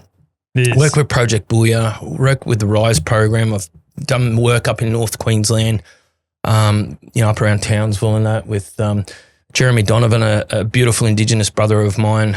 Lovely. And, we've connected with country, community, culture, and we've done a lot of work in the space of underlying problems to why. Yeah. Not blame. Yeah. The question is, why are these things occurring? And I feel as a parent, the onus falls back on us. Yeah, couldn't agree more. It's easier to say, it's all too hard, fuck it, fuck off, go and be with your mate. Put your fucking foot down. Yeah. Like, actually be a parent. Don't just give up. And a lot of them get away with too much shit. Well, and not just that too, the way the world is with drugs, grog, gambling, like there's so many toxicity sort of points that we can bring into life these days and blame, or just say, I'm in addiction and I can't, mate, fucking snap out of it. You're a selfish cunt. Yeah. What about your beautiful little daughter and son that's looking up and you're seeing you on the nod, or fucking eyeballs hanging out of your head for 4 days? Well, 50 people are walking through your house fucking punching. Come on. It's fucked. But then they're out on the street where they feel accepted, running amok, doing the things to rebel against the system because they're so broken. Yeah. I'm not trying to excuse it by any means because I have zero tolerance for it, and I would hate to see if somebody was caught in my property. Yeah, good luck to him. Well, I just, I would go back to jail to defend my family. So I never want to have that moment, but I don't like seeing it and I wish it upon no one. Yeah. You know, and I feel that, you know, we as adults and as parents, we need to take a lot more ownership for where our next generation are going to go. I had, not many people that know about this story. I'd had a lot of, not a lot, there's a dealer, literally there was like 3 or 4 houses up from where I live right now, and constant early morning like deliveries and pickups, and this cunt was fucking like full retarded, couldn't even walk, couldn't do anything, and the bloke that was selling to him fucking come down the street, nearly like knocked the cunt, like sitting in the middle of the road, he couldn't move, he was that fucking retarded. And I know that's a bad word to use, but that's pretty much what he looked like. He was not all there. Yeah. And I walked outside. That bloke that nearly hit him in the car went to his house, and I walked out, and I just said to him, he had fucking no idea what was going on. I said, if you ever fucking show your face in this street ever again, you won't be fucking walking out of here. Never saw him again. But then it's terrible to feel, but you've got to live on the edge. Yeah, well, we felt that unsafe. That's my point. But that bloke is the dealer is now in jail. Like the cops come, and it wasn't from my doing. It was just every cunt in the street could see what was going on. Sounds like it was pretty red hot. But then there was another bloke later on that fucking was on his bike and same kind of shit. Then he was naked, and then he was fucking down the street trying to just get into people's yards and shit. So I went on our e-bike, went down, chased the cunt, and then he was on his push bike and fucking left his push bike. So I thought, fuck this cunt. It was like an expensive fucking mountain bike, but it was one of those mountain bikes. Yep. I thought, fuck this cunt, I'm going to take his bike. I had his bike for probably 6 months. And then, but it was like, cunt, you're showing your face around here. He'd be the sort of cunt that probably tell on you and say you stole it off him. No, but the funny thing is, Amy and I, like 6 months later, were riding back home from here, and then this bloke, the bloke that I'd taken his bike from him, never did anything with it, just put it in the garage, and that's where it stayed. He goes, oh, have you seen my bike? And he was out the front of our house. Yeah. He went past us and he come back past again. I said, yeah, I do. In fact, I've got it. I said, do you remember the time when you had it last? Yeah, I'm not that person anymore. I said, fuck off, you're not. I said, you're still a fucking piece of shit. I can see it in your face. And you can tell what they're like. Yeah. I said, you're the piece of shit that is fucking got this bloke locked up, and he's a piece of shit for giving you what he gave you. Yeah. Yep. I said, I give you this bike, you'll never see you ever again. I said, if I see you, it won't be your bike that I'll be taking. And I was just telling him exactly how it was. Amy's very hates confrontation. Yeah. And I'll fucking spray any cunt. I think sometimes you've just got to when it's around your house. You just got to when it involves your safety and the well-being of your loved ones. Yeah. You just got to have that conversation. But I was ready to fucking just annihilate this cunt in my front yard. I know, but the thing is, this is the thing. Then there's consequences for that too, and you're only just trying to do the right thing. Yeah. You know, but look, society in itself, I think it's a scary place. Yeah, it really is. I worry for my children. Couldn't agree more. I worry. Like, I'm a very present dad now. Lovely. I really am, you know, and I had to take a massive loss with my oldest son because I wasn't a present dad. Yeah. But that was a different stage of your life too. Huge, massive. I was a different man. Exactly. So don't beat yourself up over that too much. It's cost me dearly too. You know, it's cost me a relationship. It's cost me so many years of, not having. But that gives you a reason to not go back to that life too. Correct. Because you've realised. Totally. And my children see their best version of me, and I'm far from perfect. Don't get me wrong. I'll say that again. You know, I can be up and down like a yo-yo and very hard to live with, and have moments where I just bleh, and then oh fuck, settle down, Dad. Or I'm totally the opposite, just super gentle, kind, listening, caring, loving. But I try to make every day count. So before that you're ADHD, type 2 bipolar, all that stuff. Yeah. Are you medicated for all that? Good question. And no, was for many, many, many, many years. When I was released, I vowed to be dependent on medication because it had such and please, to anybody out there that needs to seek medical advice, please do. And if you need to take medication to better, do it's it. It's okay, yeah. This is many, many years of me working on myself to be able to live with these mental health. I hate even using the labels of words, but look, living with... It is what it is. It is what it is, yeah. So you say type 2 bipolar. I was wrongly diagnosed that I had type 2 bipolar and I took medication for so long. And as you're well aware, being a truck driver, you have to have a medical every 12 months. Yep. I also had to do that, doing long haul stuff as well. But then I went back to my psych and said, I feel like I do not have bipolar, let alone type 1 or type 2, whatever it is. Can I do this test again? Because, they get you to do a test and then they diagnose you with it. And my psych was like, no, there's no signs of you. I was just in like a bad relationship and I won't even say the word I was going to say. And, And the way I acted was erratic. Well, correct. But it was also due to my own reasons of gambling, bad choices, alcohol, drugs. All this shit. Which have a massive impact. And this is something that, please, I have not been, and my children will probably listen to this, so I've got to be very selective about certain words. I've enjoyed a drink. I've enjoyed, catching up now and again. Yeah.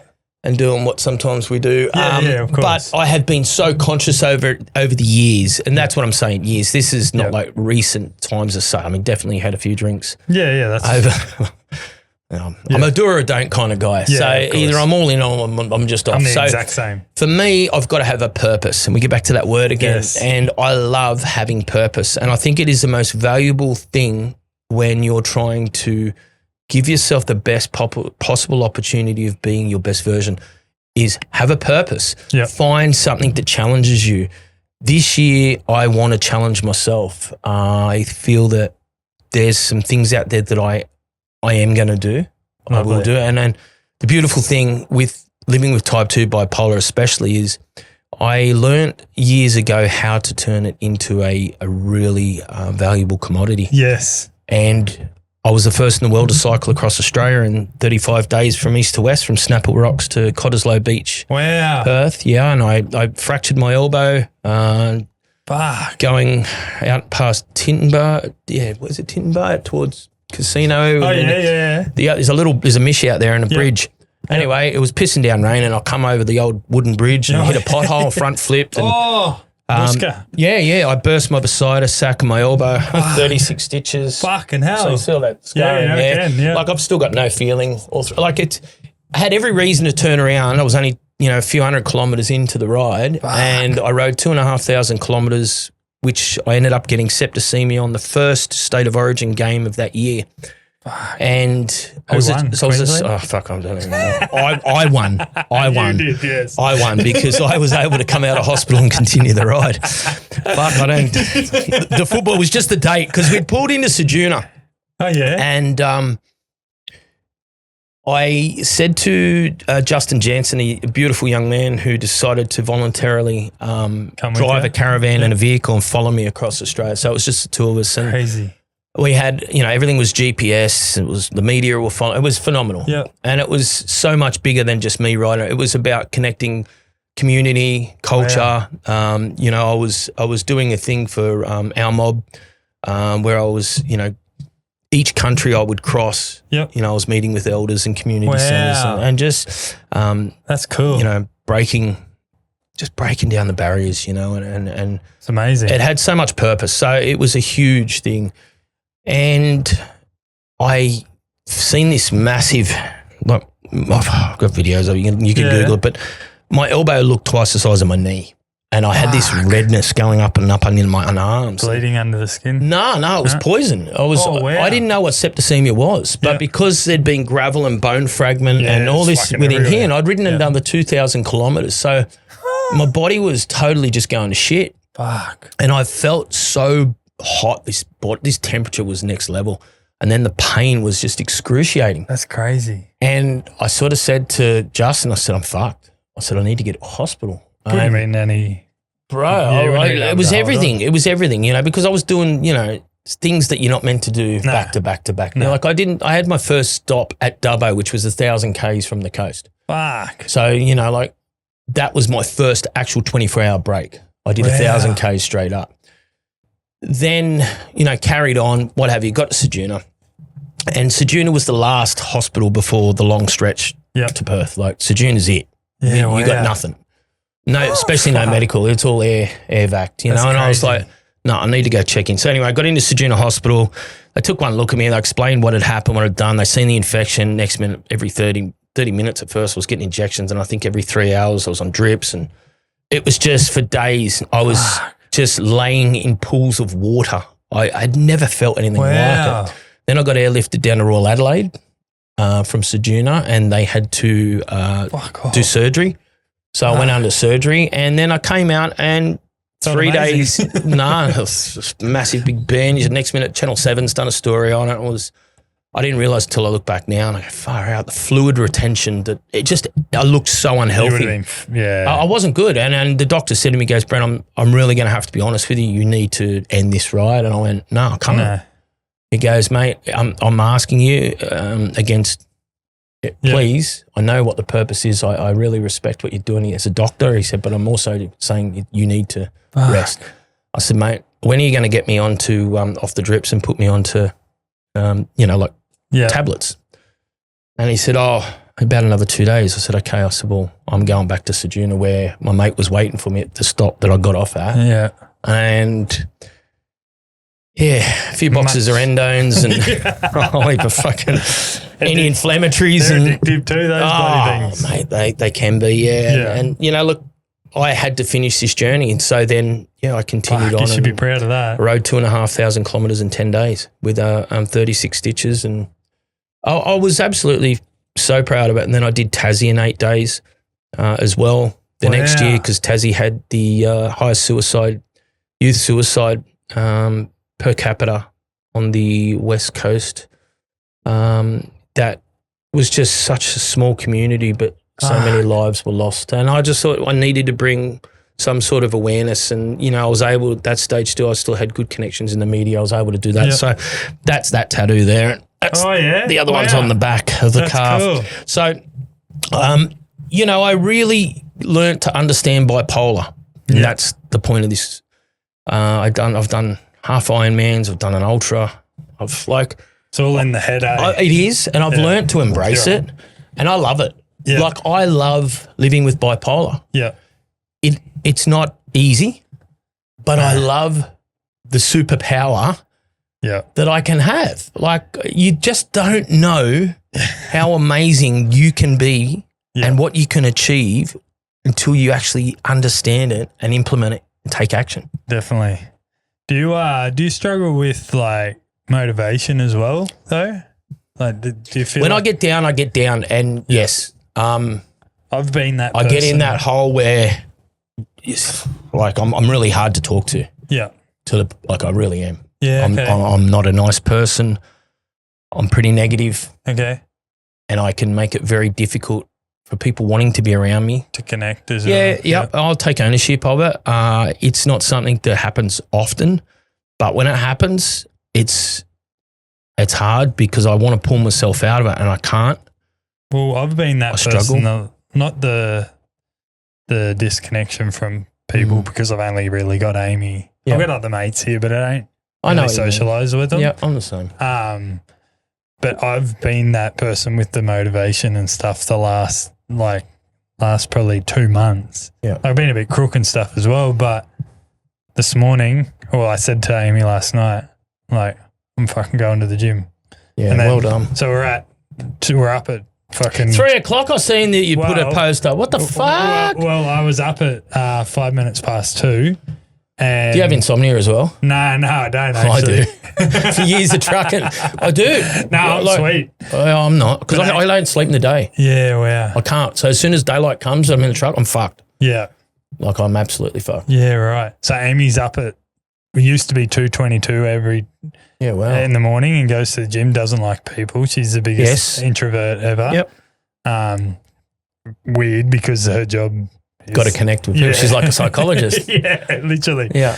But so I got a new phone. So my old phone, I go to Good Life Gym in Bundle, and you need your phone to scan in to get in. Oh, right. Yeah. And because I got a new phone, I downloaded the app. Oh yeah, I'll be able to scan in. So I was going to go to the gym, and couldn't scan in. Yeah, only one scan in per phone per account. Oh. So clearly I didn't have my other phone. So now that I had to email them, I'm sitting out the front of the gym. Amy's already gone up. So I've sent her a message, just said, I'm just going to go home. She goes, what are you going to do? Why didn't you just... Well, she'd You already remember? gone in. I couldn't get in.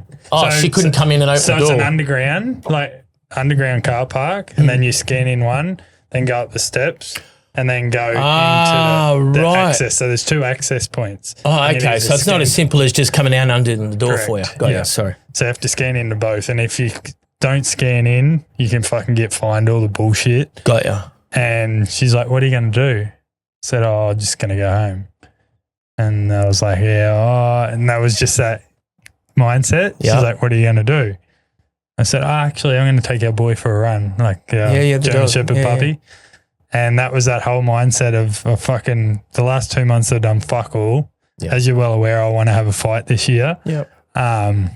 Another one. So I was like, fuck, it's the new year, but fuck, it's that mentality of fuck, I've been putting it off. I've been sick, just fucking actually have a go, cunt. The procrastination is a big thing. Yeah. And finding that easy, okay, there's something in front of me that's stopping me. There's my excuse, I'm out. Yeah, I turned up, I tried, but you know what? Not my fault. It didn't open, phone didn't work. I'm going fucking home. Well, I got a hernia in my groin, Yeah. and I probably shouldn't be doing fucking too much overexertion and shit like that. And I was strained my calf muscle, and I was just like, and I've been using those as my excuses.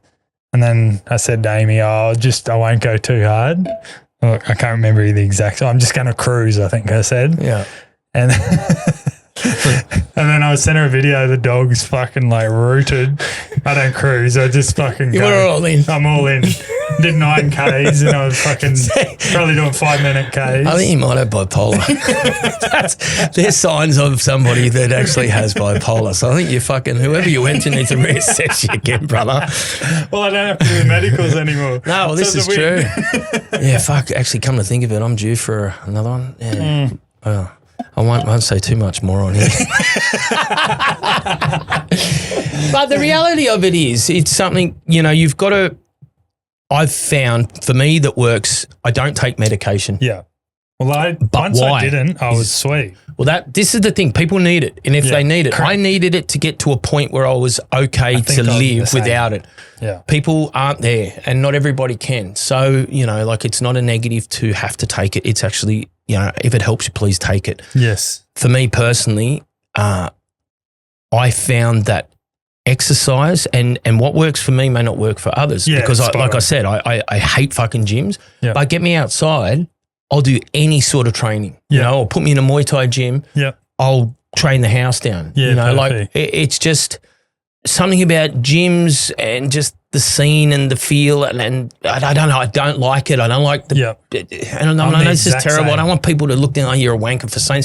I'm so uncomfortable. I'm the exact But same I person. need to become comfortable in uncomfortable. And I've always said that. You've got to throw yourself in the deep water. Like I said, I did an ultra run. Like 2020 this year just gone, and I had no training, 2 days notice, just got up and ran 72 Ks. Crazy. But I did it because I knew mentally I could do it. Yeah. I left at 3 o'clock in the morning. It was pissing down rain. It was howling southerlies, and I ran from D-Bar, the top of D-Bar Hill to Byron Bay Lighthouse. And 20 Ks of that was soft sand and water because of the tides from Brunswick. I had to run the Brunswick sand all the way around to Watergoes. Wow. So it was torture, but there was a beautiful purpose behind it, and I was so blessed to be able to, one, be a part of it, and two, complete it. Like, it just... Pretty special. It is, but what it did show me is... Was that if like I in the trained, last 5 years? That was this year just gone. Well, I remember watching that. You put it on your socials. Yeah, there was. Yeah, there was a video, that. and it was just unbelievable because obviously I wasn't the first person to arrive. There was a lot of, some of the athletes were phenomenal. Like, they didn't even take a nutrition pack or anything. I had a vest on, I had water, I had fucking nuts, 2 bars, whatever I needed to keep me going. Did Whippet from Ryan? Yeah. So Ryan, well? and Whippet has done it. Yeah, he's done it before. He's a freak though. That guy. I love him, and big shout out. He's a lovely bloke. Yeah, he lives sat on the couch here. Has he? He lives around the corner. I've known him for forever and a day. So he's a good bloke, eh? He is. I used to have a sports management company 20 something years ago, and I used to travel around Australia with all the pro juniors, and those that nobody would sponsor, I would go into bat for and try and get their sponsorship. Lovely. And I'd invest money into their travel, so I knew they were doing it tough. And big shout out to Fisher. Do you remember I used to take you around Australia when no one wanted to know you, and you lived on a fucking lounge and had nothing? And now look at him. No, he was always destined for something great. That guy, he's just Thomas. His brother is a fucking lunatic as well. Yeah. I think it's just in their blood. But 100 mile an hour. Yeah. But no, Fish was a crack up. He was always the laugh of the party when it came to. It didn't matter where we were in Australia, and on the junior series, and he is, and mate, what an amazing journey he's had. And I'm sort of don't get on the bandwagon about it much, but yeah, I had a lot of involvement, and he's in a lot of the pro juniors. That's cool. Lives to try and give them a leg up. That's cool as. And I was passionate. I just knew what it was like for a lot of the struggling kids when companies didn't want to borrow them and no one would invest their time or money in them. Yeah. And at that stage in my life, whatever, I was doing whatever, and I just put that back into helping others. So, yes, I was doing wrong, but I was doing right, justified. I don't know. That happens a lot too. I was giving back. That's all I need to say. What was I going to say? That whole scene is like, surfing is fucking phenomenal. Do you get out there much still? I love it. My brother-in-law, Jay Phillips, he's a phenomenal surfer. He's the president, Snapper Board Riders. I think in his 12th year now. Wow. One of the most prestigious clubs. He is a phenomenal free surfer at 50, nearly 51. Yeah. And I love getting in the water, and amazing, him and I, we just have the best times. And, like even Parko, I'm good mates with Parko and Dingo. Yeah, right. All the boys. Like, they're lunatics, some of those boys, eh? Look, they're phenomenal, like humans. Don't get me wrong, back in the day, those boys, we could mate. I won't even start talking about those days. But, back 20 odd years ago, the boys could party and everybody that was the scene. Yeah. So professional today and so inspiring, to where they are and what they've done with their lives. They're leaders, and it's amazing to think that, I was just this kid from the houses of the western suburbs of Sydney, just from the streets, and then, I'm calling these people mates. Yeah, it's crazy. That I'm in a world where should I really be there? Yeah. But I'm blessed to be there. Is that the not tall poppies is definitely not the word I'm looking for here. Like you said, you shouldn't be there. I'm trying to think of the fucking word. It's escaped me. I say that. Like you just feel like a fish out of water. Well, you do, but then that's not the word I'm looking for. But yeah, the support that I've had over the years, like even going through my hardships, Parko. They can reach. Joel's just a beautiful human, mate, and that man, had every right. Oh, sorry, Simo, I've got to step away. I've got my identity, never once. Same with Dingo. If I needed a chat, they've been there in my hardest times when I lost my best mate.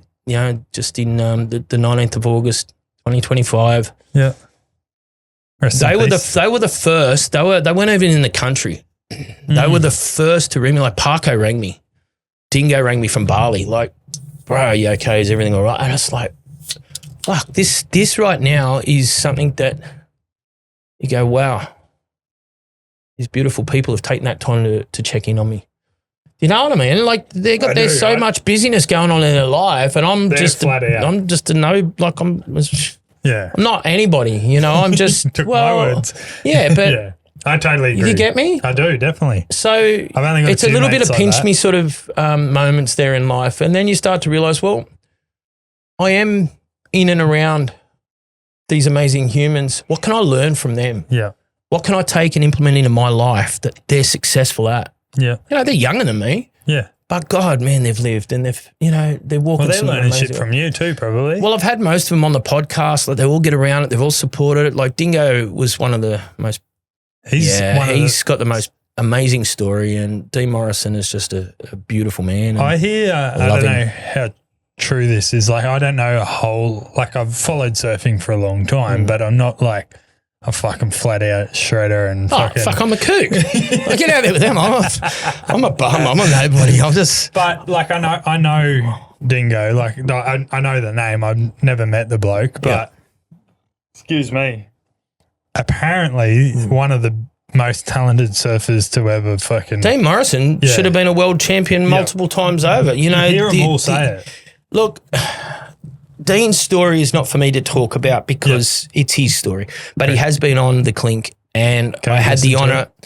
Absolutely, it's there, and it's a very powerful story because Dean speaks of some things he never spoke of that I don't think a lot of people knew that moulded him to become the man, and he's had his roller coaster ride. That you know, he's been at the top, he's been at the bottom, he's had everything, he's lost everything, and.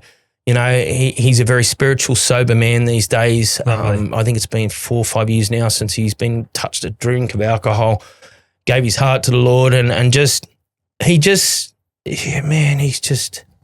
all about seeing others succeed, and he's just brings so much value and knowledge, and his heart is just so pure. You'd take a lot from that too. 100%. Yeah. I mean, at the moment I hear from him in the presence, if I message or reach out, there's always a reply.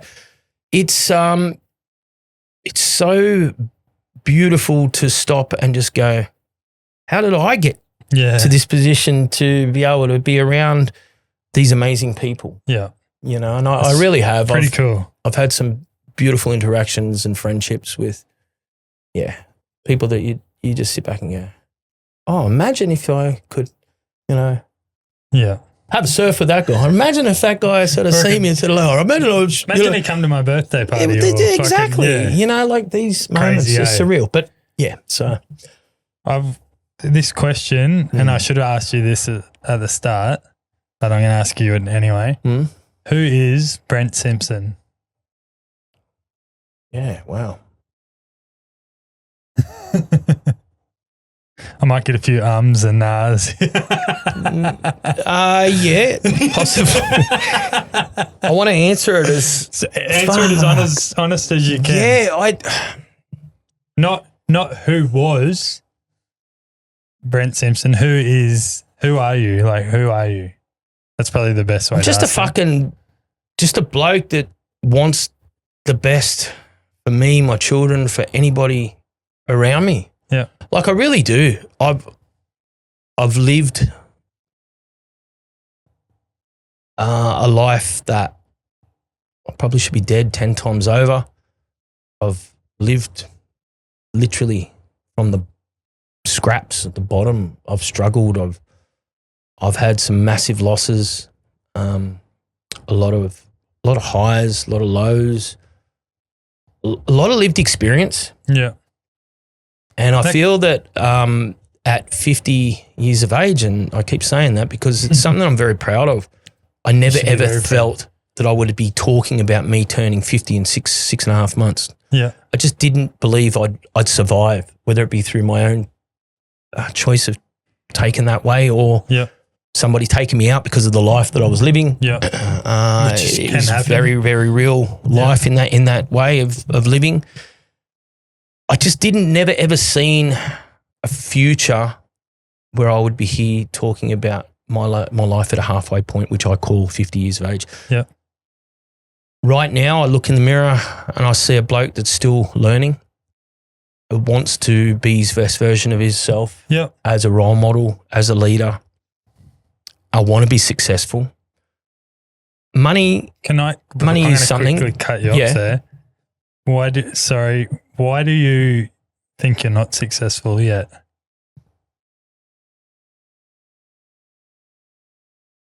I don't know my true purpose. I don't believe I have found my true purpose. Yeah. I am only just starting to believe in myself in the last probably 5 to 10 years of what I can truly achieve. Okay. I learned that no man is an island. It's hard. It's frustrating because I want to grow. I feel I have so much to offer, so much goodness to give. Definitely, you do. And I'm genuinely passionate about it and I just want to help. Is that why you want to give away the podcasting to focus more on that? If I can be really honest, I do. Yeah. I really do. I feel it's been a beautiful part of my life where I've been able to have the opportunity to sit like yourself now down with some amazing people. I can't believe the guests that I've had. Like I just can't. And I've chased no one. Yeah. I don't email people going, would you like to go? It's been so organic. Yeah. And I've had people from all walks of life. Like in 19 seasons, I've had professional athletes. I've had multimillionaires. I've had mafia. I've had bank robbers, murderers, Australia's most notorious to the Prime Minister's bodyguard. Fuck off. God, ex-federal fucking police. I've had, you name it, they've been there. Mm-hmm. Because that's the scope of the podcast. It's not some seasons to catch up on. Yeah, it's not just any one person. It was always about that connection of this and that. Any walk of life. I wasn't there to judge. I was there to provide a space for others to help others through my connection. Yeah. So then, next minute I've got a personal connection with these people. I have their phone number. We might message each other through our socials or a phone number, like New Year's this year and Christmas, with some beautiful messages from some numbers that I hadn't seen in a long time, which are really great people in this world, successful people. And I'm like, wow, people I've become mates with. I just had Denny Green come over and we hung out. Like, I saw he was in town. Yeah, and then, my brother-in-law, like he's best mates with, Rob from Metallica. So then we're, the four of us are hanging out, having coffee with Metallica's bass guitarist, one of the best in the world. And I'm here with Denny Green and, you're sitting at a table and my brother-in-law who's, a very reputable person and well-known in the surfing, and it's just me. Like, where do I sort of fit into that? I don't know. It is cool. But getting back to your question and answering it honestly, I don't really know yet who Brent Simpson truly is. I don't. That's okay. And I can't give you that. It's kind of like the purpose in life question. It's. I think every day, as long as I keep learning, keep moving forward, and keep growing, I'll soon enough start to realize what my purpose is. I know it's in and around the space that helping others I love, which is helping others. Yeah. I know that all the traumas I've gone through, all the heartache, all the pain, all the bad choices, all the learns, they've all been for a reason. Do you, and I'm just chucking this out here, this is literally what I've just thought of just now. Do you chuck out not chuck out, but you start a business or something like Clink mentoring or something like that, or Clink? It's something along. I don't know. So here's the one thing that is really, really hard in the way that society is structured and the laws and everything. Your background, it defines you. Okay. It really does. Yeah. I believe there's so many great people out there that have fucked up, that have come back and have got great stories. Yeah. And that's why I chose to do what I did with the Clink, because I get it. We need to have these processes in place to identify perpetrators, and I'm all for that as a survivor of child sex abuse. So for me, go for it. Yeah. But then, push that aside, and that's not something that, relates to you. But then, you were done for importation, or you have firearm charges or serious violent crimes from many years ago, like where you've punched on with blokes and you've been charged with grievous bodily harm. Those sort of things, unfortunately, were of a many in my earlier life. Yeah. That was my life. When you were very young. Yeah. Right, well, up until 2015. Yeah. Let's be honest, you know. Yeah, so we're in 2026 now. So I think I've proven beyond doubt It's a long time. that I've changed my life, Yeah. you know, and I'm very proud of that. Yeah. I would love to be able to be, you know, working in a space where I'm just out there able to share my life, but also inspire others through my actions. Yes. And Like that. if I could be paid to do that and still have my businesses and structure them in a way where, you know, I have people employed to run those businesses, or we franchise, whatever it might be, but then I can still have time and value to contribute back to society and give back. And also to, you know, be paid in a professional manner for it. So it should be. Because, you know, I've given for a long, long time. And I don't do it for anything in return. But if we're talking about how I can move forward in a business sense, I've got to provide for a family. Of course. You know, so my time is valuable. So because of what's happened in your life, is it hard to get those 100%. licenses and stuff? Yeah. 100%. Now, there are these wonderful, and thank goodness, why and how have I been able to work in with troubled youth is that I come in and under somebody else's card. Okay. So I still have to have a check. Yeah. But I'm under your guidance and your card, so therefore I'm beside you. You're basically chaperoning me, and it's on you. And it's not in every occasion. Is this something you and I could possibly do together? Yeah, 100%. Yeah. And I would be absolutely honoured if we were. Yeah. Yeah, because the whole point and purpose of me now publicly announcing that in my heart, I believe as season 19 of the Clink comes to an end, this will be my final season. Yeah. I'm doing it with a purpose to grow. Correct. Yeah. Our connection and purpose and our mindset and how we see, I think we have a lot to offer. There's a couple of other, and the beautiful thing is, like I said, I've made connections. I have numbers. I have people I can reach out to help us build that space. Whether we collab in a way and create this amazing delivery to engage and go out and just, I don't care whether we go community, whether we go country, whether we go north, south, east, west. I don't fucking care. As long as we're doing it and we're helping, that's where I'm at my best and happiest. And it's therapeutic. Couldn't agree more. And I've got to be really honest. You talk about taking medication. That's my medication. Like, don't get me wrong. I have to run. I have to train. That's my wellness. I keep getting told, you know, your body's going to break down. Yes, it is. I know. I'm well aware of it. I've had fucking double spinal fusions. Knees are fucked. Head's fucked. I'm fucked. But mentally, the brain's ticking and I'm still fucking going. So while I'm still going, I'm going to keep pushing. Well, I think that's something that I'd be very, if I can talk properly, which is probably something I should be able to do, having a podcast. Back to the ums and ahs. Something I definitely love helping others. If we can do it through helping others through your past and mentor others and help others. I obviously have a religious Indigenous background, so I'd love to help troubled Indigenous youth. And I grew up in Indigenous communities, so I'm very well aware of culture and community and you know, groundings. It doesn't just have to be Indigenous. Look, we live in such a broad, you know, our world is just diverse in so many ways. To label or say that's our only, I just don't agree with that anymore. Like, I feel passionately your heart comes from your Indigenous, definitely, you know, blood.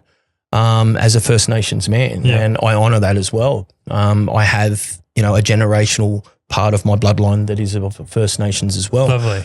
It's something that is always going to be there, and I feel that, you know, we would always be focused in. But I also know too from experience, you sit in a room and there's just a diverse, always, and it's not that any one of those young persons is better or worse off. Well, in the circumstances at that moment, yes, there is. Yeah. But in the bigger picture, they're all in the same space, and all they're doing is trying to reach out to be loved, cared for, and heard. Spot on.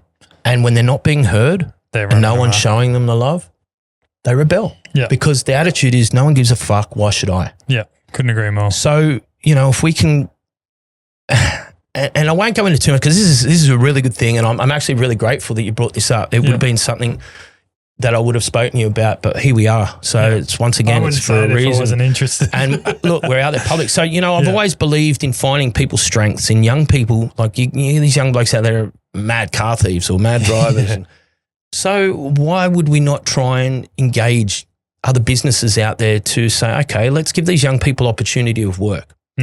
We're first to write them off saying they're bums, they're out there thieving and robbing people's car keys, sneaking into people's houses, and they're fucking scumbags. Yeah, they are, yeah. And, it's atrocious the type of crimes that are happening today. It makes me sick. So close to us. It makes me so fucking sick. But how do we then change that?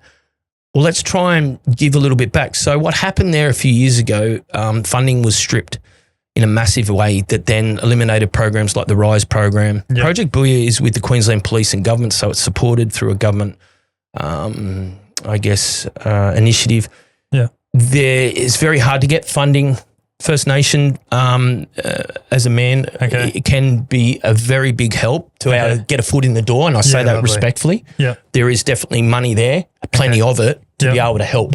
Yeah. So that's a no-brainer there. Yeah. But finding services, and when I say services, employment services, okay, so we find panel beater shops, we find mechanic shops. Yes. And you give these children this opportunity to go to work with some sort of purpose and value.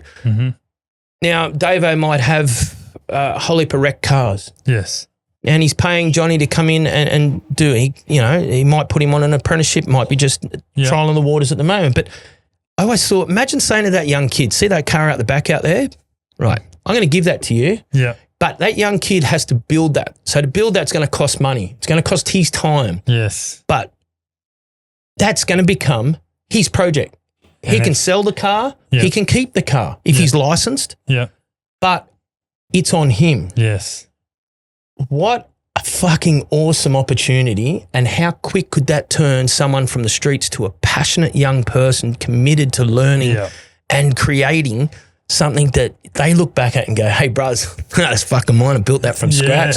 Nah, you're gambling. Nah, bro, that's 100%. That's all my hard work. Yeah. Fuck, is that where you've been? Is that where we've been? Yeah, bro, I've been building a car working my ass off. Yeah. And that's fucking literally. And we're the facilitators of that connection. Yeah. Like, I'm just putting that little small thing out there. And then look, if you're listening and you feel that you can do this, contact us. Yeah. You want to be a part of this, or you feel that you can get out there and do it, then start doing it. Yeah. Everybody, the more that do it, the merrier.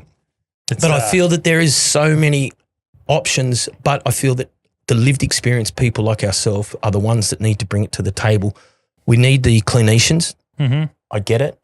But a textbook ain't going to gain the respect of a street kid. No way. No way in the world. We already have that connection. I can walk into any mob in any country as long as I've been given permission by elders and gateways, and I can sit down yarn up and have a mad yarn with any of them, and I guarantee you, we would have an impact. I've proven it. We did it. Me and Jeremy Donovan. Is Jeremy a musician as well? He's the first man to play the didge on Everest. He played Kathy Freeman, the Olympics. He played the didge for the opening of the Sydney Olympics. Is he part of the Centurion thing? Yeah. I know who you're talking about. Yeah. So, but he's to you about that off there. Yeah, he is a phenomenal man. Yeah, he is. Yeah, and I love him. And the culture behind that man is. I've never met the bloke, but I've heard a lot about him. Yeah, no, he's a phenomenal man. He's just a beautiful human. So big he's shout out. He's a bloke I'd love to have sit right there. And his story is. Yeah. No different to anybody else, brother, from the streets of Sydney, mate. And I won't, like I said, it's not my story to speak. Yeah. But all I'll say is, fuck, what he has achieved, places he's been. Yeah. And once again, it's that pinch me. You know, that surreal, wow. Yeah. He was a cokehead from fucking Redfern. Yes. Yeah. Mad driver, mad thief. Fuck, we were good. Don't get me wrong. I'm not going to sit here and promote and gloat, but we were the OGs of the fucking the Ram Raids, the ATM Ram Raids. You know, the old Picture in People magazine used to have us on the front covers going, getting chased across the Harbour Bridge in Porsche. Oh, look, it's just, yeah, he's lived. So my point being is to go from that to just sitting at some of the most exclusive he could help world summits and places where he has delivered speeches and performed in royalty. Mate. He played the Didge to he's played for the Royals. He sat on a plane with the Dalai Lama over Uluru and educated the Dalai Lama about Uluru. Besides the Dalai Lama. Wow. He was invited. Like, can you believe that? That's sitting crazy. Next to such a holy and spiritual man. Phenomenal. Like, bro. Yeah. Like, the hairs on my arms are up. You know what I mean? He's a Kiwi, born into a Kiwi family or something as well. No. There's a lot of connection within his bloodline into different indigenous. But he's an indigenous man. He's a proud man, and I apologise for not being able to pronounce his country. Yeah. But North Queensland. Yes. Palm Island and North Mob up those ways. He's I've heard some Gurugul, is it? No. It might be actually. Gurugul, man. Yeah. Anyway, if I'm wrong, Jeremy, I apologise, brothers. He's a very well-renowned person. Yeah, very well respected. So once again, there's another role model, and we could sit here for hours and carry on about role models and people we can engage. But yes, the purpose of me moving forward and growing, and that's, I think, the biggest key word is growth. Yep. I feel that it's time for change. Love that. It's going to be a sad day because I have truly loved when every guest. I am officially putting it out there as this is released, and I think I'll run maybe 3 or 4 episodes left of the Clink. Nice. So that's cool. This is the only place I'm publicly announcing Thank you so much. No. Like I said, I chose not to go on podcasts anymore. Yeah. I feel that you can repeat your story only so many times. Yeah, so true. That's another reason why I don't want to fucking talk about. Look, it's out there. I want to talk about going forward and what's happening now and how amazing we can make the future through our actions. Definitely. And I think it's important that we realise that no man is an island, as I said, and with purpose, we can achieve some great things. And pretty cool. Yeah, it's a next stage for me to step up. Yeah. The podcast is just been about, if I look back at it, it's enabled me to network, have, if I can say, tentacles to be able to reach out for these purposes that we're now talking about. Yes. Because I would never have had these connections. No, not at all. And availability to be able to reach out to people on all walks of life. It's pretty cool. Had I not done the Clink. And the Clink's been a huge saviour for my life. And it really has. Will continue to, even when it's stopped too, because you've still got those connections. No, anyway. and it'll never ever die. Like the Clink will always be there. Like there's 19 seasons, 297 guests. Like fuck, go and eat your heart out. Yeah. So like someone will always, it's like even when I take a break, the back end, like my producer and the team, we're always in the green. Yeah. Because you always got new people coming and it's always turning over the numbers. So people are still invested in listening. Yeah. So whether I'm there or not, whether I'm telling you on social media that, I'm out or I've got another episode, really means fuck all. Yeah. Like it does. Like, I don't know. Maybe someone might say, oh, fuck, I miss Simo. Oh, we've run out of episodes. I wish he did another one. I might say, fuck, thank God he's gone. Whatever. At the end of the day, there's an imprint there now. I've left a solid print. You should be proud of that too. I am. And that's been a lot of hard work, a lot of commitment, a lot of sacrifice, a lot of patience. Yeah. COVID was every reason to throw it in. Yes, because we did have a full studio here in Currumbin. Yeah.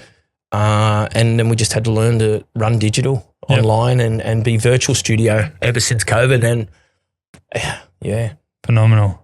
You just got to flow with it, eh? Has there been, and it doesn't just have to be about your podcast, it can be through business or anything like that, like people that have been like mentors and not influencers, but that word, I guess, like.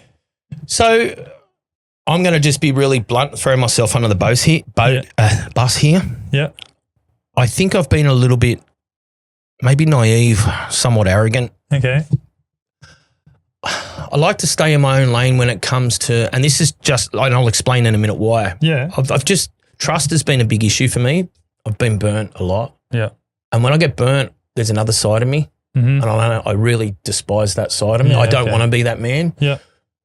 And Well, that's deserve it. Yeah, but you can't be that way. No, you're right. You know, and I've had to learn to be a better man. Yeah. I find it hard to accept somebody's done me wrong, but that's life. Yeah, correct. That's on them. It's business. Yeah. It's life. It's going to happen. Yeah. It's the way the world is. Yeah. So for me, putting that trust into somebody else or investing money into somebody else as a mentor or listening and connecting with somebody else to only find out that they were a raud or they were full of shit or even see, you know, the beautiful thing about the life I've lived and the path I've walked and why I've been in certain positions in certain spaces in my life was because of how I scan a room, what I see, body language, how I read things. Yeah. And I believe that's what's allowed me to be here right now is being that way.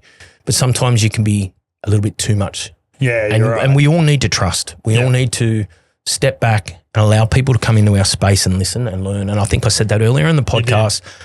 I am making now it makes sense to the conscious decisions of me bettering me. Yes. I want to listen. I want to learn. Yeah. I want to read more. I want to engage with people. Doesn't matter, you know, from where, how, or why, but they've got to have some sort of solid lived experience that I respect. Yeah. Not just some fucking influencer out there trying to fucking make an earn. And I'll leave that back where it was, back on the shelf. But, you know, as long as I can see some sort of value when I say value, that I will listen to that person. Makes sense. Because I'm a stubborn cunt. Yeah. And I don't know it all. Yeah. And I make mistakes and I want to be better and I want to listen, I want to learn. And there are people out there that can help me with that. Yeah.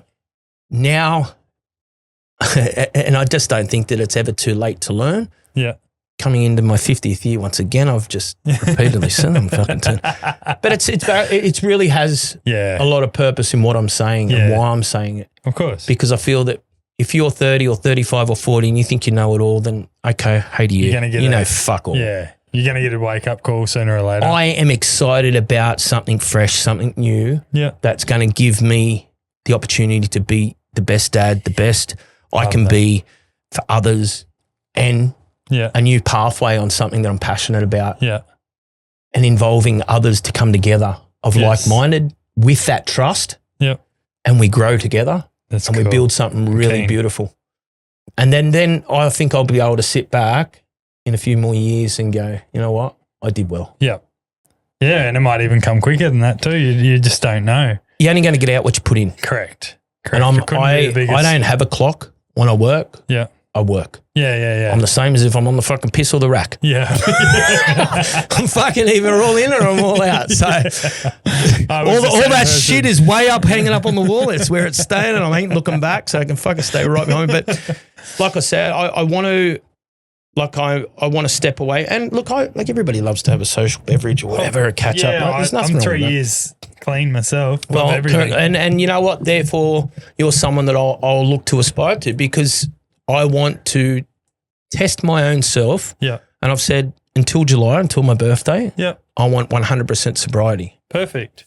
There's no reason why you can't. There's not. And I know the good feeling. I know how clear my mind is and I know how much I can achieve. But you also know the shit feeling too when you do it. Yeah, 100%. And it's all good at the time. Yeah. But there's nothing good that comes from it after it. Just your bank account's fucking your drained. bank account's like your ass is fucking just like busted. Your head's exploded. You're picking up your pieces and you're looking like you're a fucking sourpuss that's just had the whole world on your shoulders when you did it to yourself. So I'm just going to quickly say this. There's a client of ours that lives across the road in the high rise. Yep. His son has just come back from England and has been back since August. He's listened to all my podcasts, been a huge supporter, and he always wanted to meet me and like fucking just loved what I did here. Yeah. And moved back on the rack, on the alcohol, flat out. Like his body is just fucking no good because he was just like pretty much fucking himself. Yeah. I met him. he come in, he was fucking like starstruck. This is just the way he like dealt with me. He's now like 7 or 8 weeks clean. Just all awesome. Because. And congratulations to you out there if you hear this. Brody, you'll meet him. Yeah, Brody, well done. That's phenomenal. I just said to him, bro, I can tell you to do all this. Like, I can tell you to fucking stop. I can tell you, but at the end of the day, you're the only cunt that can fucking do this. And, this is the thing. I'm not here to put, like, you might see my posts on my socials. Yeah. And, like, all I try and do is create some sort of moment for someone to just have a thought. Yeah. And then go, fuck, maybe I can change myself. Yeah. I don't want to be, I'm not here to tell anybody what to do. No. This is your life. I'm here just to fucking do what me. I said to him. You know, but if I can do me in a way that reflects me in a positive and a constructive way that somebody else can look at and go, I want to take a little bit of that because I look at others. Yeah. And I'm inspired by others. As I just said to you earlier, about other people I've interviewed and the inspiration I get through their stories and the fact that I can go, wow, I can take a piece of that. If I can offer a little bit of something to somebody through my actions, it's that action word. Don't talk, just do. Yeah. And I'm a fucking huge believer You want to do it? Fucking do it. Yeah. You want to get on it? Get on it. Yeah. You want to fucking, I'm not going to look at you any different and say you're a piece of shit just because you fucking told me you're going to stay sober and you had a fucking fallout. Like I'll tell you though. Everybody relapses. It is what it is. You know who you remind me of? I don't know if you've met the bloke. Don't tell me he's a shit cunt. Nah, he's my boxing coach. Who? Fidel. Fuck, Fed's the best. So are you training with Fidel? Yeah. I had Dan on just recently too. Yeah, well, I've had Dan on as well. Yeah. And, of course you did.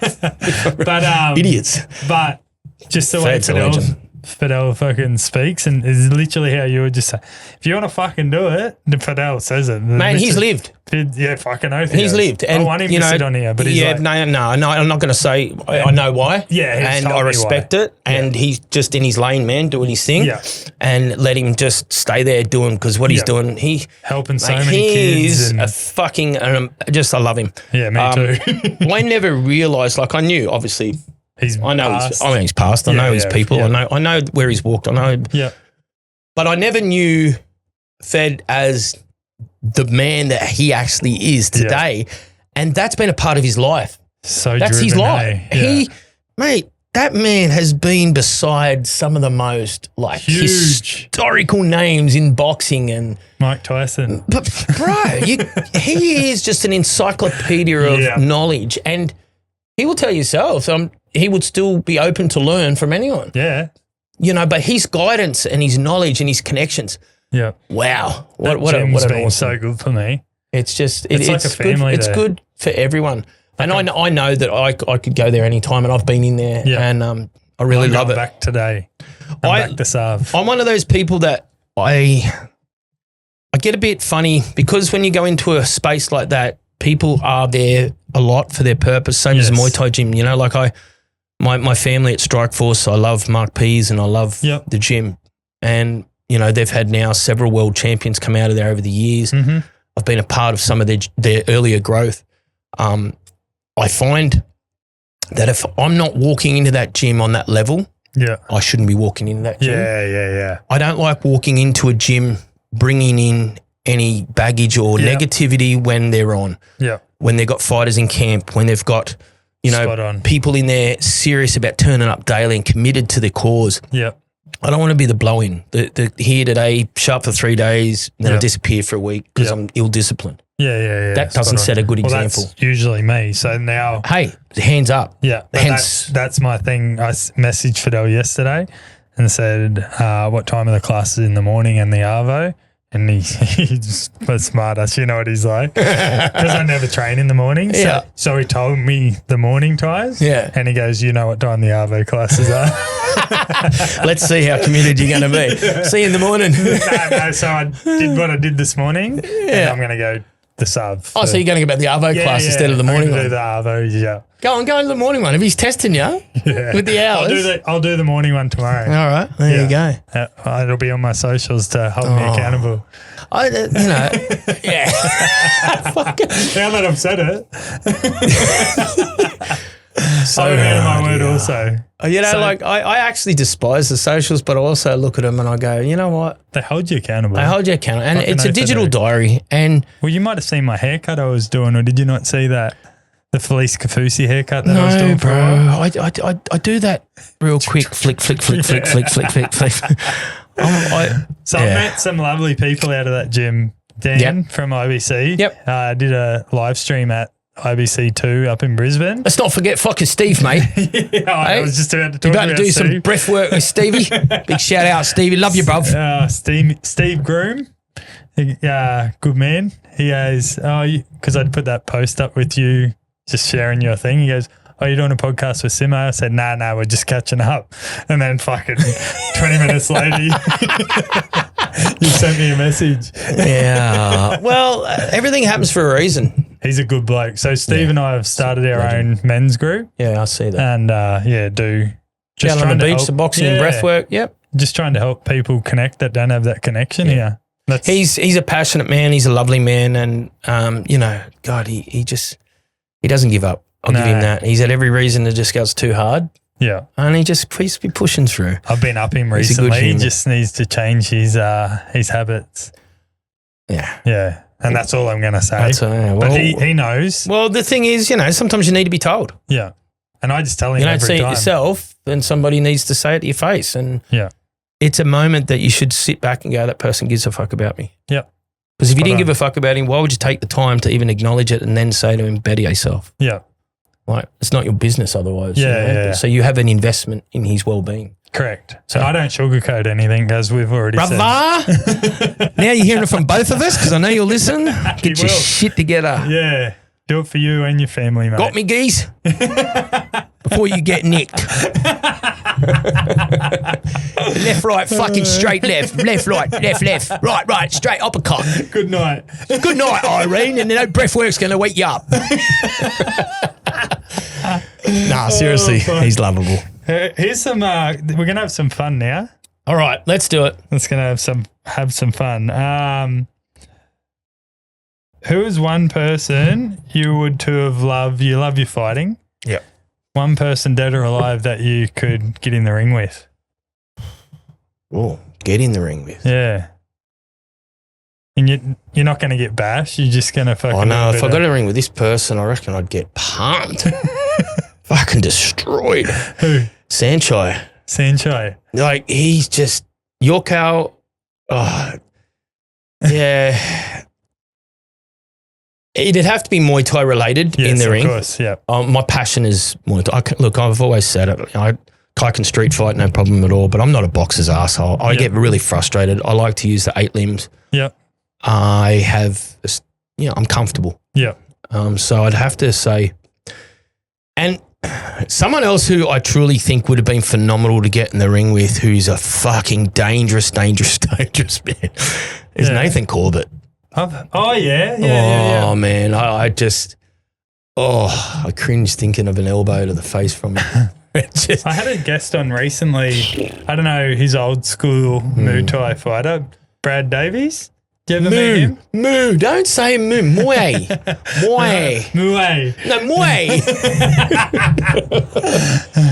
Muay there, Brad, Muay. Do you know Brad? No? Yeah, I know who he is. Yeah. Yep. Pretty well-renowned fighter too, correct? Probably. Don't know much about him? No. I know of him. Yeah. Yeah. Can't speak about someone I don't know. Yeah, well, that's why I asked. I know you don't know.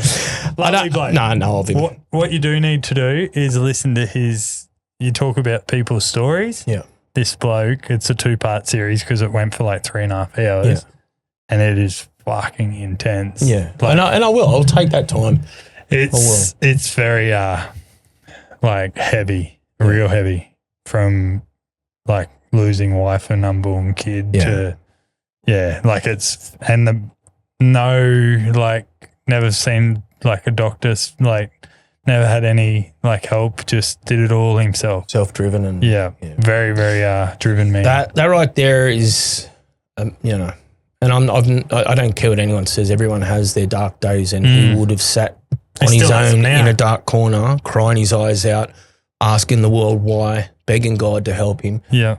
I've no doubt in the world. He Yep. could be the toughest man in the fucking universe, and I guarantee you he will still have those moments. But Yep. what an amazing, mentally strong human.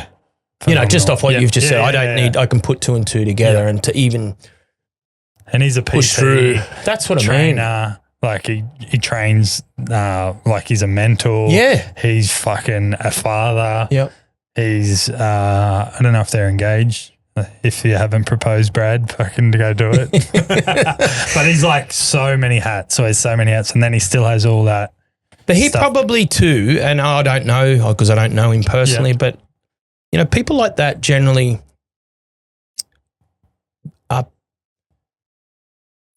it's a wellness thing for him to be busy. Is that what makes sense? I don't want to be disrespectful because I don't know, so I'm not going to. But that's what he from does my experience and knowledge, you would fulfill your cup would remain 3/4 full most of the time. Yeah. Because that's your best position to be in. Yeah. And yeah, it does fill up, but then you'll bring it back, but it's never sort of half or empty. Yeah. You always got something going on. Correct. I'm probably going to piss myself, but I reckon I can last another 15. Oh, all right then. Or can you last? Yeah, no, push. You push? Come on, we're in this together, brother. Three people at the dinner table, dead or alive. Can be anyone. I think the Dalai Lama, I just think that'd be absolutely invaluable. Yeah. Wow, I've never been put on the spot like this. I have trust never. me, there's more questions that are going to be. Yeah, like this is good. Okay, the Dalai Lama. Yeah. That is good in a podcast, eh?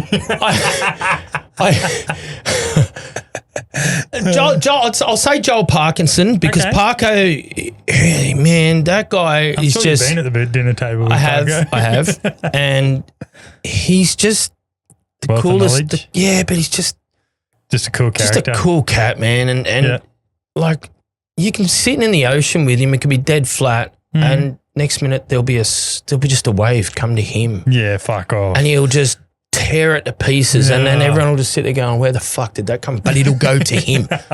Hence why he's won so many titles. Yeah, and he just business minded. I think he's had some amazing mentors around him. Yes. That have guided him into become a great man, and he's an awesome father. And I just have a lot of respect for him. And I'd love to have some of his business sense.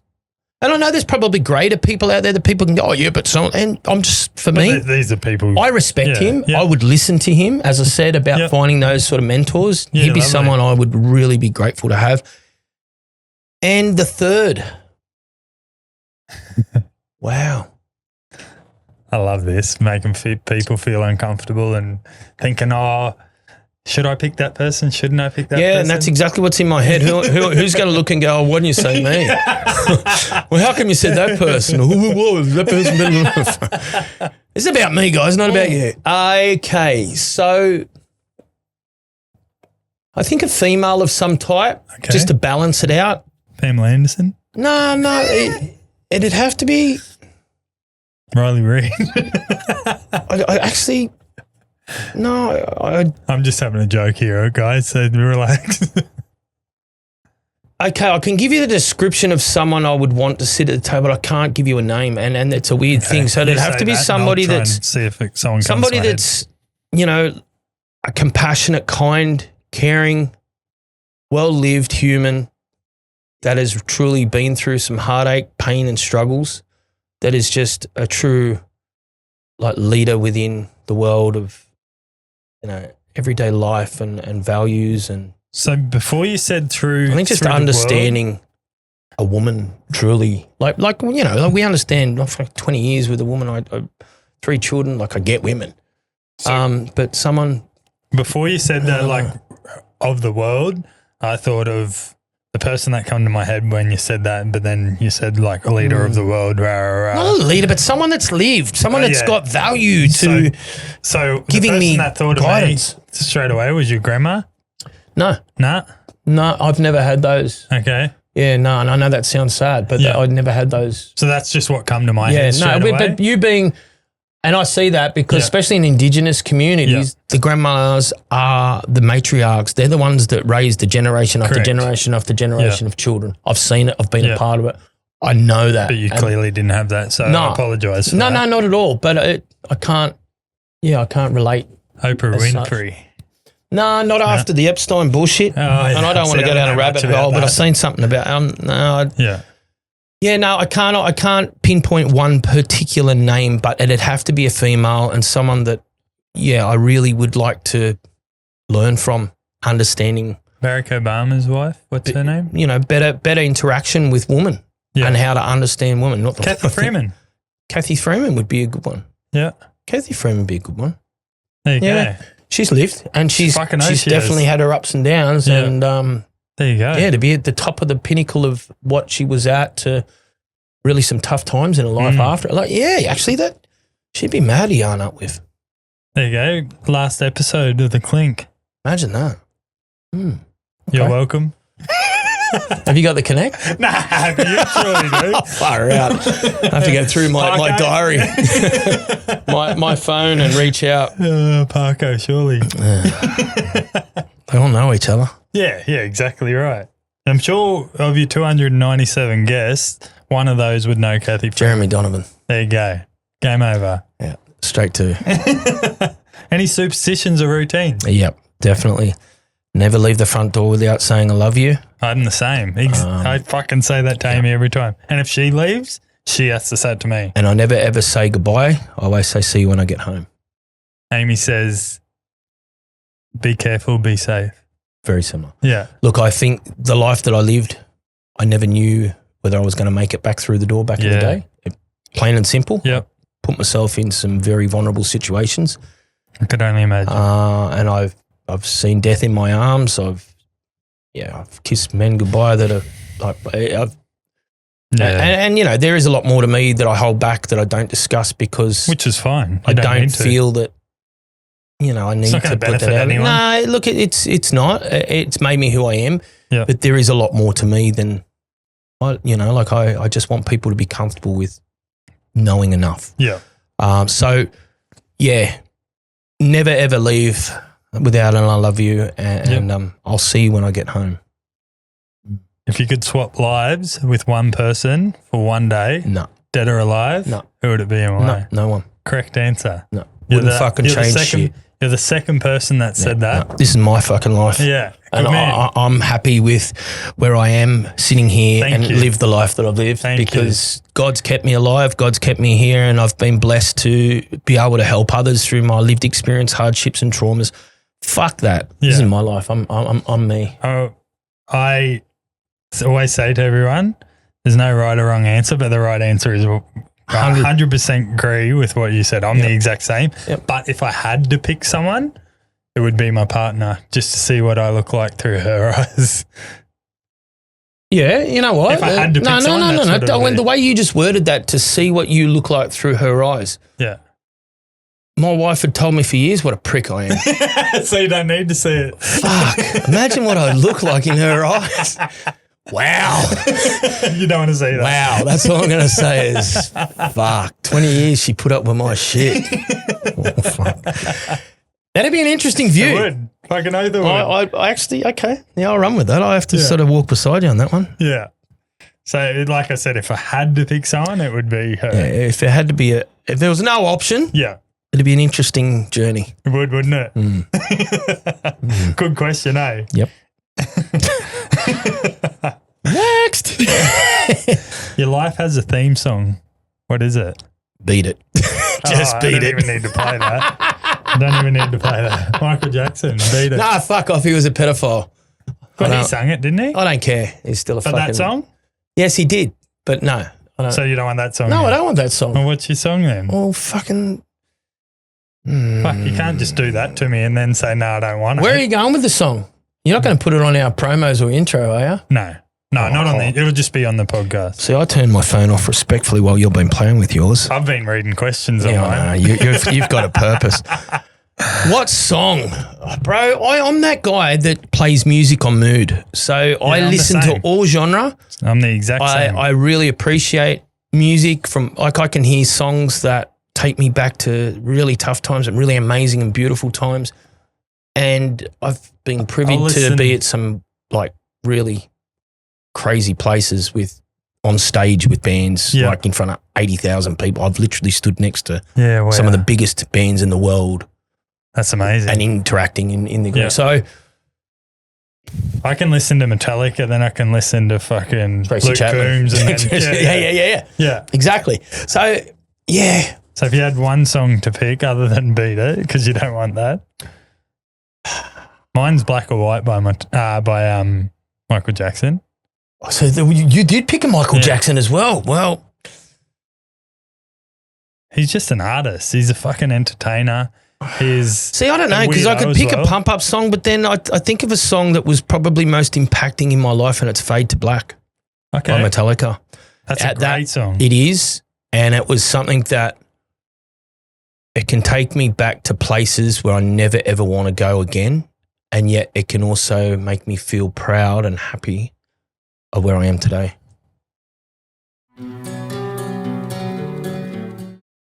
I can't play too much long. No, because you'll get copyrighted, as you're well aware. But yes, that's it. That would have to be. Yeah.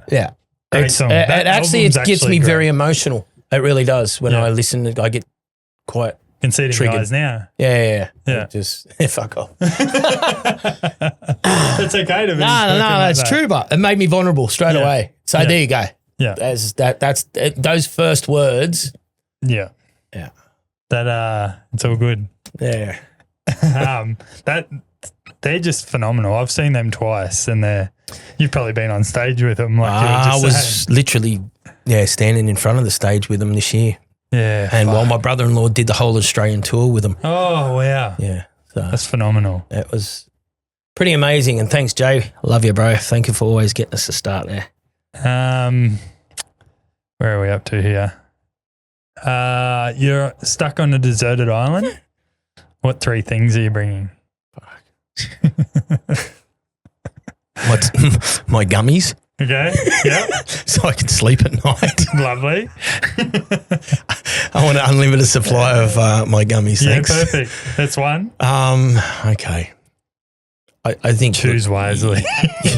You got to have a fishing line and hook. It's just a must. Correct.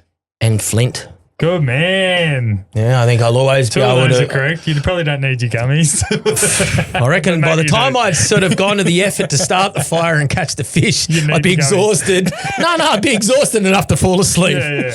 I think, But 2 of those are fucking spot on. Yeah, really, because you can always eat. Yep. You'll always eat from, correct. Nature. My and the third ocean. one wasn't gummies. It's like some kind of shelter, like a tarp or something that you can build like a. Well, yeah, in saying that, though, you can do that. You can create that. You're living on an island. You didn't say without trees or debris. Correct. Or, timber or. Righto. I'm the host here. I'll just sit back in the corner, shall I? Nobody puts Brenny in the corner. What legacy do you want to leave behind? I just want to be known as someone that gave his best. Yep. That tried to make good of a shit situation in the beginning that, and I refer back to my children because that's you are. That's them. Yep. They're coming forward after I'm gone, Yep. If I can stop the traumas and the pain and the heartache with me and give them the brighter light to be anything that they want. Like I always dreamed of being a lawyer or a solicitor or someone, and I absolutely could have been. Okay. But I never went to school. Yeah. Because I never had a home to go to. Yeah. So I had to basically go to the street school and that's just what it was. School of hard knocks. Well, it was the school of hard knocks. But it made me the man I am, and it enabled me to give my children a better life because I feel that there is no curiosity for them. They can see through my learnings where their rights and wrongs are. Yeah. So if I can take away some of their, well, no, it stops with me. It's full stop. Yeah, it stops nice. with me. Their life is nothing compared to what mine was and never will be. I like that. So I think giving them every opportunity in the world to be their best version of themselves through hard work and being the best that they can every day. Perfect. Yeah. We got away with no questions from anyone, so fuck for that. And I knew that was going to be the case because most people you like get some or you won't get any. No, I put it on my page as well. Yeah. Because I thought I'll share it, but they might have just inboxed you, but I doubt if they've got any common sense. I actually don't. No, I like it like that. That's yeah, good. no, leave it. We'll leave it like that. I just want to say before I get to these questions is you should be very proud of where you've come from to who you are today because, like you said, you've lost a lot of people through that and the things that you did when you were younger that could have stopped you to get to where you are now. And I don't need to talk about that for people that want to know your story. No, just go Google it. Yeah. Like, I don't need to speak of it. Yeah. But you should be very proud because you've got through it and a lot of them haven't. And who you are today and who you are becoming is fucking not something we should just sugarcoat and fucking tippy toe over. It's fucking something you should be very proud of. You're a beautiful prick. Because you're fucking, yeah. And I say that because I mean it. So do I. I don't really let myself. I know we haven't fucking. But like I don't normally allow. allow myself to be in these vulnerable situations. But I will say this. Firstly, thank you. Thank you for the That's okay. for very kind words. And look, what you see is what you get. Yeah, and that's what I love about it. I couldn't give a fuck whether I walk out the door and someone throws a knife on my back and says, blah, blah, blah. Yeah. That's on you, cunt. Good luck. Oh, that's on you. I know who I am. Like, I know who I am. You know what I mean? I know what I bring to the table. Yeah. I know what's in my heart. Yeah. I'm not perfect. Mm-hmm. I don't ever want to be perfect. I don't even want to use that word. To me, it doesn't exist. No, it's not this thing. You know, and you're never going to please everybody. Correct. But like I say, you know, if I can be the best I can be for my children, for myself, for my wife, for my people around me, and give and leave something behind for when my time does come that people don't forget, then my purpose here on life through every walk of my life has been for a reason and to get to where you are. And a valuable reason. Yeah. You know, they say God only gives the toughest tests to the strongest people.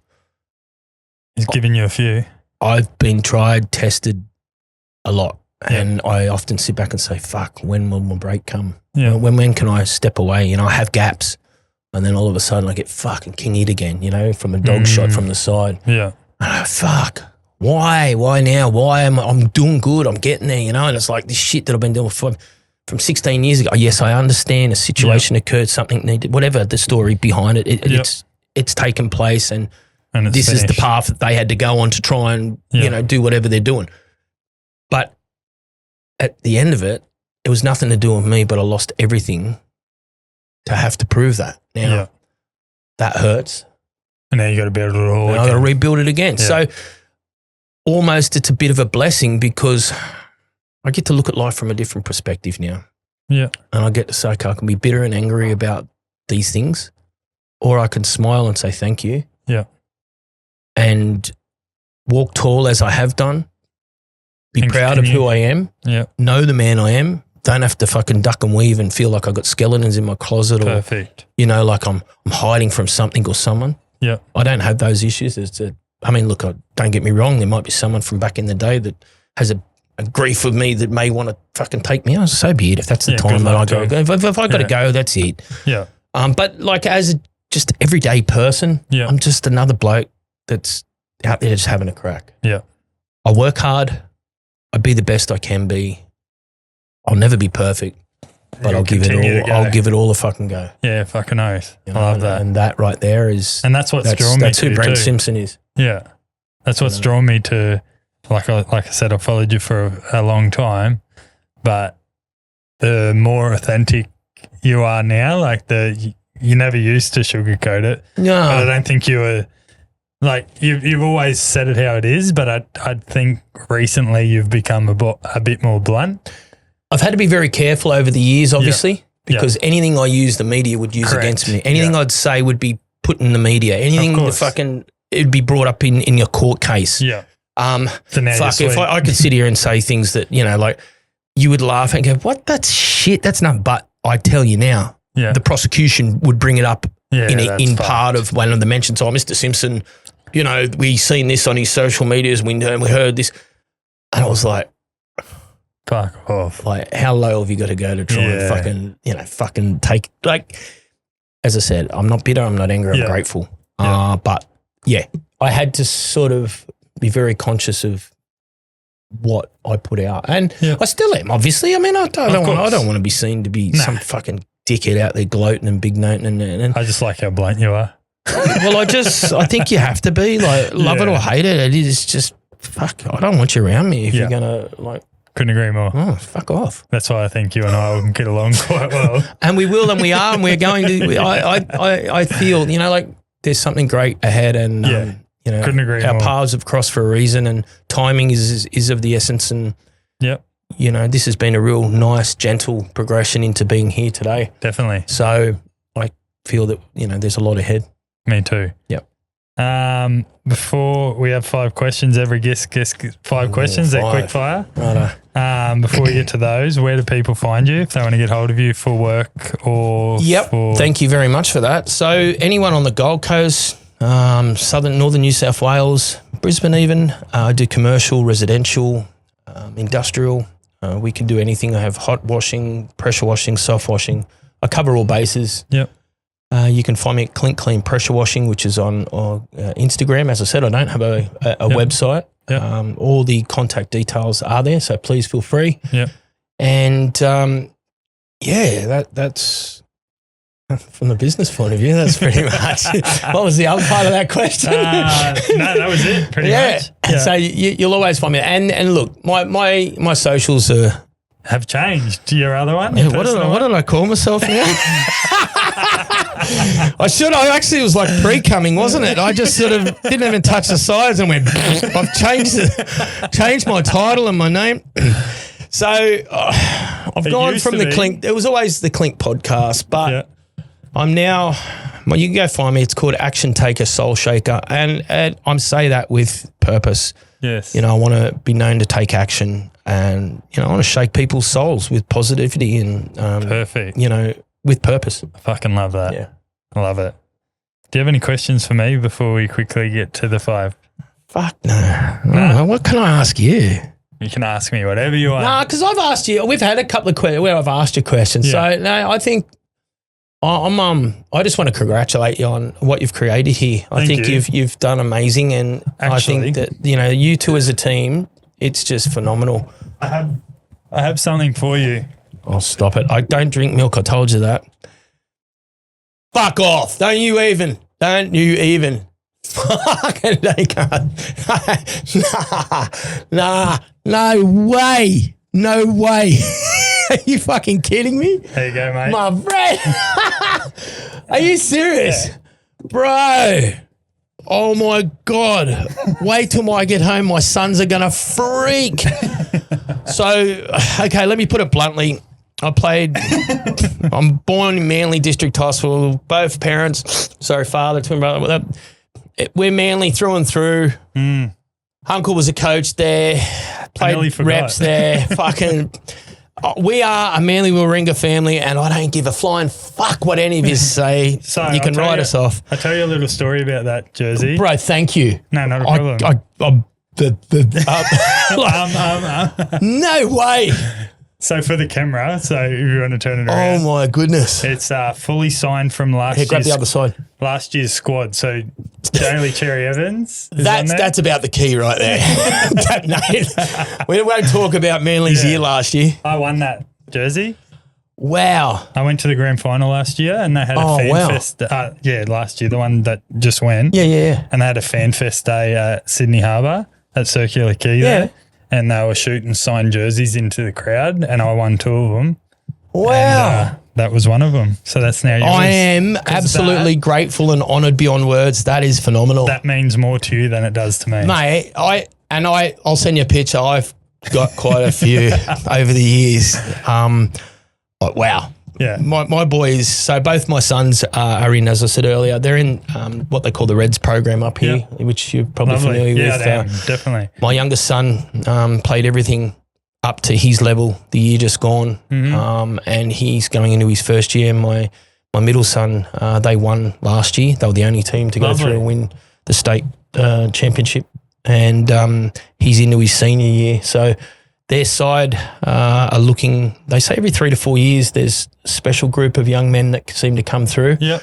And that's the pick. That's their eye on. So please God that the boys out there in the Reds program for the next couple of years really shine bright, and there's some amazing young men there, and I think the names that we're going to hear of in the future. How good. And I just pray that my sons are one of them. If not, then, we'll find other pathways. But if not, he'll wear this. Mate, I'm going to struggle actually having this as mine when I get home. It's going to cause arguments. I know it's going to. It has to be yours. You can't give it away. And no, you know what? Like I say, it's ours. Yes. It's ours. We're a family. No, give it away. Fuck, there's no way you fucking fight me for that. that one's staying right there. Thank you so much, bro. No, not a problem. That's all good. Wow. It's better in your home than it is in my studio. Far out. That's nuts. Wow. Quick fire questions here. I nearly forgot I was going to do it on air. That's 3 times. Not used to getting given shit. That's fucking great. Something I can do to make you happy. Bro, it's just not only you, but your kids. It's my children and I. It's not about just me. That goes so much deeper than just a jersey going home. So thank you. Do you have a party trick? I used to. It's called a McDonald's straw. McDonald's straw in a lunch bag. No one could do better. Every party I could fucking pull that one off. And it was generally 2 days deep. Yeah, no. That's about the best party trick I've got. Well, had. We don't need to see it. No, I can't. I just can't show you. Those days are done. But I was definitely the circus clown. Wow. Yeah, I had the Ronald McDonald straw, the real ones. I think they're about that thick, weren't they, back in the day? You get like fucking half an 8 ball up your nose. One off. Very dangerous. Anyway. Sorry, guys. Hopefully this is not. This question I am fucking very keen for. Because you talk about a lot of... You're pretty good with questions, so I'm a little bit nervous now. No, it's an easy one for you, but it would be hard for you to pick one person. The most famous person in your phone. Ooh. In your eyes. Yeah, wow. You have a lot of people that are... Yeah, that's truth. This is the one I've been looking forward to, this question. Man. We can come back to it, but we've only got 3 other ones. So, most famous person I've got in my phone. You're repping a nice watch there too, by the way. Yeah, keep that quiet, real quiet. they're not as common as people think. No, very hard to obtain. My mate does custom watches. He's got his own business called Park and Watches, and he's actually making me a rose gold Park and watch with this exact design on the face. So that'll be beautiful. What you could possibly do is put Clink pressure washing on a watch. We'll have to talk off about that. That's why I brought it up, because we'll just next minute I get fucking houses getting robbed. Anyway, getting back to your questions, we'll talk off mic about that. But that's awesome. That'll look sick. I love these colours. So who's the most famous person in your phone? Oh dear, most famous person. It's like when someone says to me, "What's your most favorite episode of the Clink?" Yeah, I respectfully have so much love for every one of my guests that ever gave me the opportunity to share this story. And in my phone, there's an abundance of numbers there that they're all in their own right mind, like famous. So I'm going to respectfully have to say I can't identify one particular one. Give me 3. No, fuck off. I'm not going to. I've spoken of a couple of people, so obviously I've got their numbers. Yep. And there is a few more, but that's a tough question. You to call them. No, I can't, and I'm just I don't know. No, I got no one. Nothing. Don't know any Don't know anyone. Next to nobody. I like it like From that. Western Sydney. Yeah, just another bare bum in the shower. Fuck. You're the No, only cunt bare that's bum, pussy. not fuck. Yeah, only cunt that's pussy-footed around that question. I- Don't give me an answer. Yeah, I can't. Yeah, fuck. What's one thing you can't live without? Pair of running shoes. Yeah, nice. You're an Asics man by the looks. I have an addiction with Asics. Have done since I was about 16. A fella I know that's also from, well, he's not from Western Sydney. I don't know him personally, but I'd love to meet him. Also had a hard knocked life. Who? Spanian. Loves his... Well, he's from Sydney City. Yeah, he's from the city. That's what I said. He's not from Western Sydney. But he also loves fucking Asics. He's loves it. I'll message him for you. Have you had a run around with him, have you? We definitely have spoken. Plenty. Yeah. Yes, definitely had interactions and conversations. Nah, and I sort of haven't, like I said, I don't really wanna, chase. yeah. No, just... He's It's a done. friendship and that's it. He's just done amazing. He's fucking phenomenal. You know, like he's him. on another level. He's him. He's on another level. But he's not... Love him or trying to hate be- him. Yeah, Love him or I hate love the him. cunt. But you know what? If you understand his mentality and mindset, which a lot of people say they do, but they don't, he's a fucking highly intellectual human. He is. You can see it. He is very, very highly intellectual. Well, you He has an IQ that is so underestimated, and he's calculated. Fucking oath he is. He's got a past, and yes, Fuck, we all do. He's, had his fucking downfalls and lost, whatever. Who cares what he's done? Yeah. I don't agree with all his. Not everybody agrees with all my shit either. Correct. Yeah. But at the end of the day, if you were to ask me my opinion on Spanian, I will just bluntly say he is a very, very intelligent man You can see it. that has flipped a fucking coin that has so many sides, because it's never just heads or tails for him. Nah. He's always up on the next flip. Yeah, fucking oath And the he next is. flip is going to have a reaction, and his whole platform is built of reaction. Everything is about action and reaction. Do you know who another person He is so calculated right now in what he's doing. I watched the first part of his change. Yeah. He switched it up again. Yeah. I don't need to see the rest of it. Nah. I know where he's going with Yeah. it. And he did it when he first started. Yeah. His whole Fucking platform oath he was did. built on hate, Yeah. and then cult following, Now look at him. to then, wow, what an amazing man. Everybody fell in love with him, to what a fucking prick. Oh, he's a shit cunt. Oh, he's this and that. And in the background, mate, he's laughing his ass off, because you know what? He's fucking banked, and he's killing it, and it doesn't on matter him. what he says, Yeah. right, wrong, or indifferent. Everyone's going to It listen. ain't going to change his bank balance and the way he's living his life. He don't give a fuck. You know got who's you another got to really commend that. Do you know who's another good person that's doing that Who? at the moment? Is that Adam Sutherland. Adam and I are, mate. And Off reactions. His is all calculated too. So I can show you right now a picture of me and Adam way before Adam. Adam was just a He used to skinny run little amok blonde too. guy and a pimply face boy. And you know, I love him. Just a quick little story about Adam and just our relationship. Yeah. So I had a triple spinal fusion. Well, it was a double that turned into a triple. Yeah. And I was fucked. About 18 months ago, 20 months ago, something like that. I had been in hospital, mate. I'd been on morphine for, I think by this stage, over 4. It was like 200 odd injections I'd had over 4 weeks. It was bad. I was fucked. Not good. He came to the hospital, picked me up, took me out, took me for a feed. And he knows, obviously, my family. Yeah. And just out of the pure kindness of his heart, just, and I'm not saying this for any other reason. He cares. You know, he knew we were doing it tough. Took my boys and bought them some shoes. Wow. Just How good. Just showed so much love, genuine love. And you asked me about a number. There's another guy. He's on a world stage at the moment. He's very popular. He's the golden boy at the moment. You know what I mean? And then you know, his number's in my phone. I can ring him and I can talk to him. I can message him. Messaged him yesterday about something. You know, he replies. He's got millions of people there. You know, we have a really genuine connection, and we go way back to before. I mean, he was a young bloke in a shitty little car, studying and basically living out of his car, and everything talks about is fucking true. Yeah.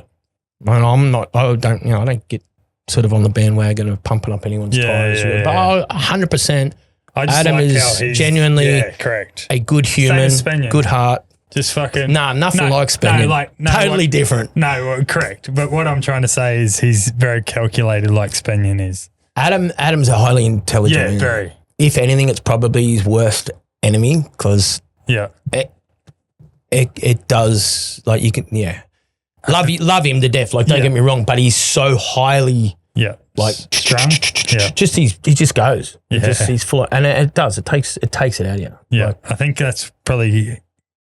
Like, and Spaniards the same, have good people around them to... You need to have a good team. And Adam's always talking about he's trusted most tightest circle, which he's now culled from, all this leeches to now just the genuine people that are value in his life that are a part of his success and growth. Yeah. And he's sharing that. Yeah. Lovely. And acknowledges that those people are truly a part of his reasoning to his success. Yeah. It's their success. Yeah, perfect. I love that. I love that. Good. But that's him as a person. So straight up, like pure heart, genuine, what you see is what you get. So you've partied a lot in your life. We talked about party tricks. The question is... Yes, brother. Have you ever... No, I've never shelved. No, I have. How deep is your love? Is your love? Have you ever sent a nude to the wrong person? No, not as in okay. So no. I'm a little bit with that sort of shit because of I guess what took place in my earlier years. Yeah. I'm really conscious. Like I don't play into those. Yeah, that's fair. That's not even in my like on accident is what I mean. I was the sergeant at arms for a club that, like literally we'd have porn and prawn nights back in the day and, you'd have the chicks coming in doing their shows and that, and I would still be outside because I had no interest in sitting around with fucking 80 blokes with a heart on watching two Sheilas go at it on stage. Yeah. I get it. Yeah. And I understand the entertainment and, but for me personally, so asking that sort of question respectfully. Yeah. I don't even get into that sort of stuff. Yeah. Like it's just, Yeah, I apologise. No, please, no, bro. Not uncomfortable. It's just my morals. Yeah. It's just me. If I want to chuck a browner, I'll chuck a browner. But I don't need to take a dick pic and send it to the wrong person. That's or, fair. It's just not my style. Yeah. Last one. You've been around, like I said, a lot of partying in your life, and you've met a lot of females, or a lot of females have come up to you over the time. I know you've been married for 20 years, so the question is, what a way to end a fucking podcast with a divorce. I don't mean it like that, because this question will understand why I've said that. Right. Favorite pickup line you've either heard or used? Oh, wow. You didn't think it was going that way, did you? I've got the best. I don't want to say I've got the best one because I could fucking see myself digging a massive hole here. Did you use it on your wife? No, I definitely used it in my younger years. Okay. Go on. We can edit it out if you don't want. No, but it just contradicts everything I just said when you're talking about nudes and that. So I sort of fucking make myself look like a scum cunt by saying this. Hey, well, that's... When was the last time you had an actual orgasm without intercourse? Because I can guarantee my tongue will make you come. Edit that right now. So you don't have one? I just gave it to you. That's all you're getting. Oh, dear. Well, we're going to leave that out. It's a bit late for that now. It's recorded. I got no choice. Well, don't run that as a promo. No, I won't be. I'll be putting some meaningful shit as a promo. Oh, please do. Otherwise, this room might become my bed. I might have to need a bigger one. I might have to be asking you if I can come and hang out and I've got stay. 2 spare bedrooms in my house. Mate, you'll be sweet. You may have a border. Brent, Thank you so much. Thank you so much for having me and on such short notice. And to everybody out there that's listened to this, thank you. I hope that it's been entertaining. And to anybody out there that's jumped across from the Clink, I will cross this over. Yeah, thank you. We'll definitely share it. Thank you for all your support. Thank you to everybody that stood by me through all my highs, my lows, and I really appreciate you all. And yeah, like I said, my life is just purely about purpose, and I feel that, you know, if we can do some amazing things moving forward, then we can. We got some beautiful stories ahead. So to everybody out there, stay upright, keep walking forward, and the shit's behind you for a reason. That's where it fucking stays. Keep moving forward. Keep looking forward, because if you look back, takes your eyes off the prize. That's it. And just be the best version of you, best you can be. I love you. Bye-bye. Ciao. Let's go. This has been another Pod Perfect production.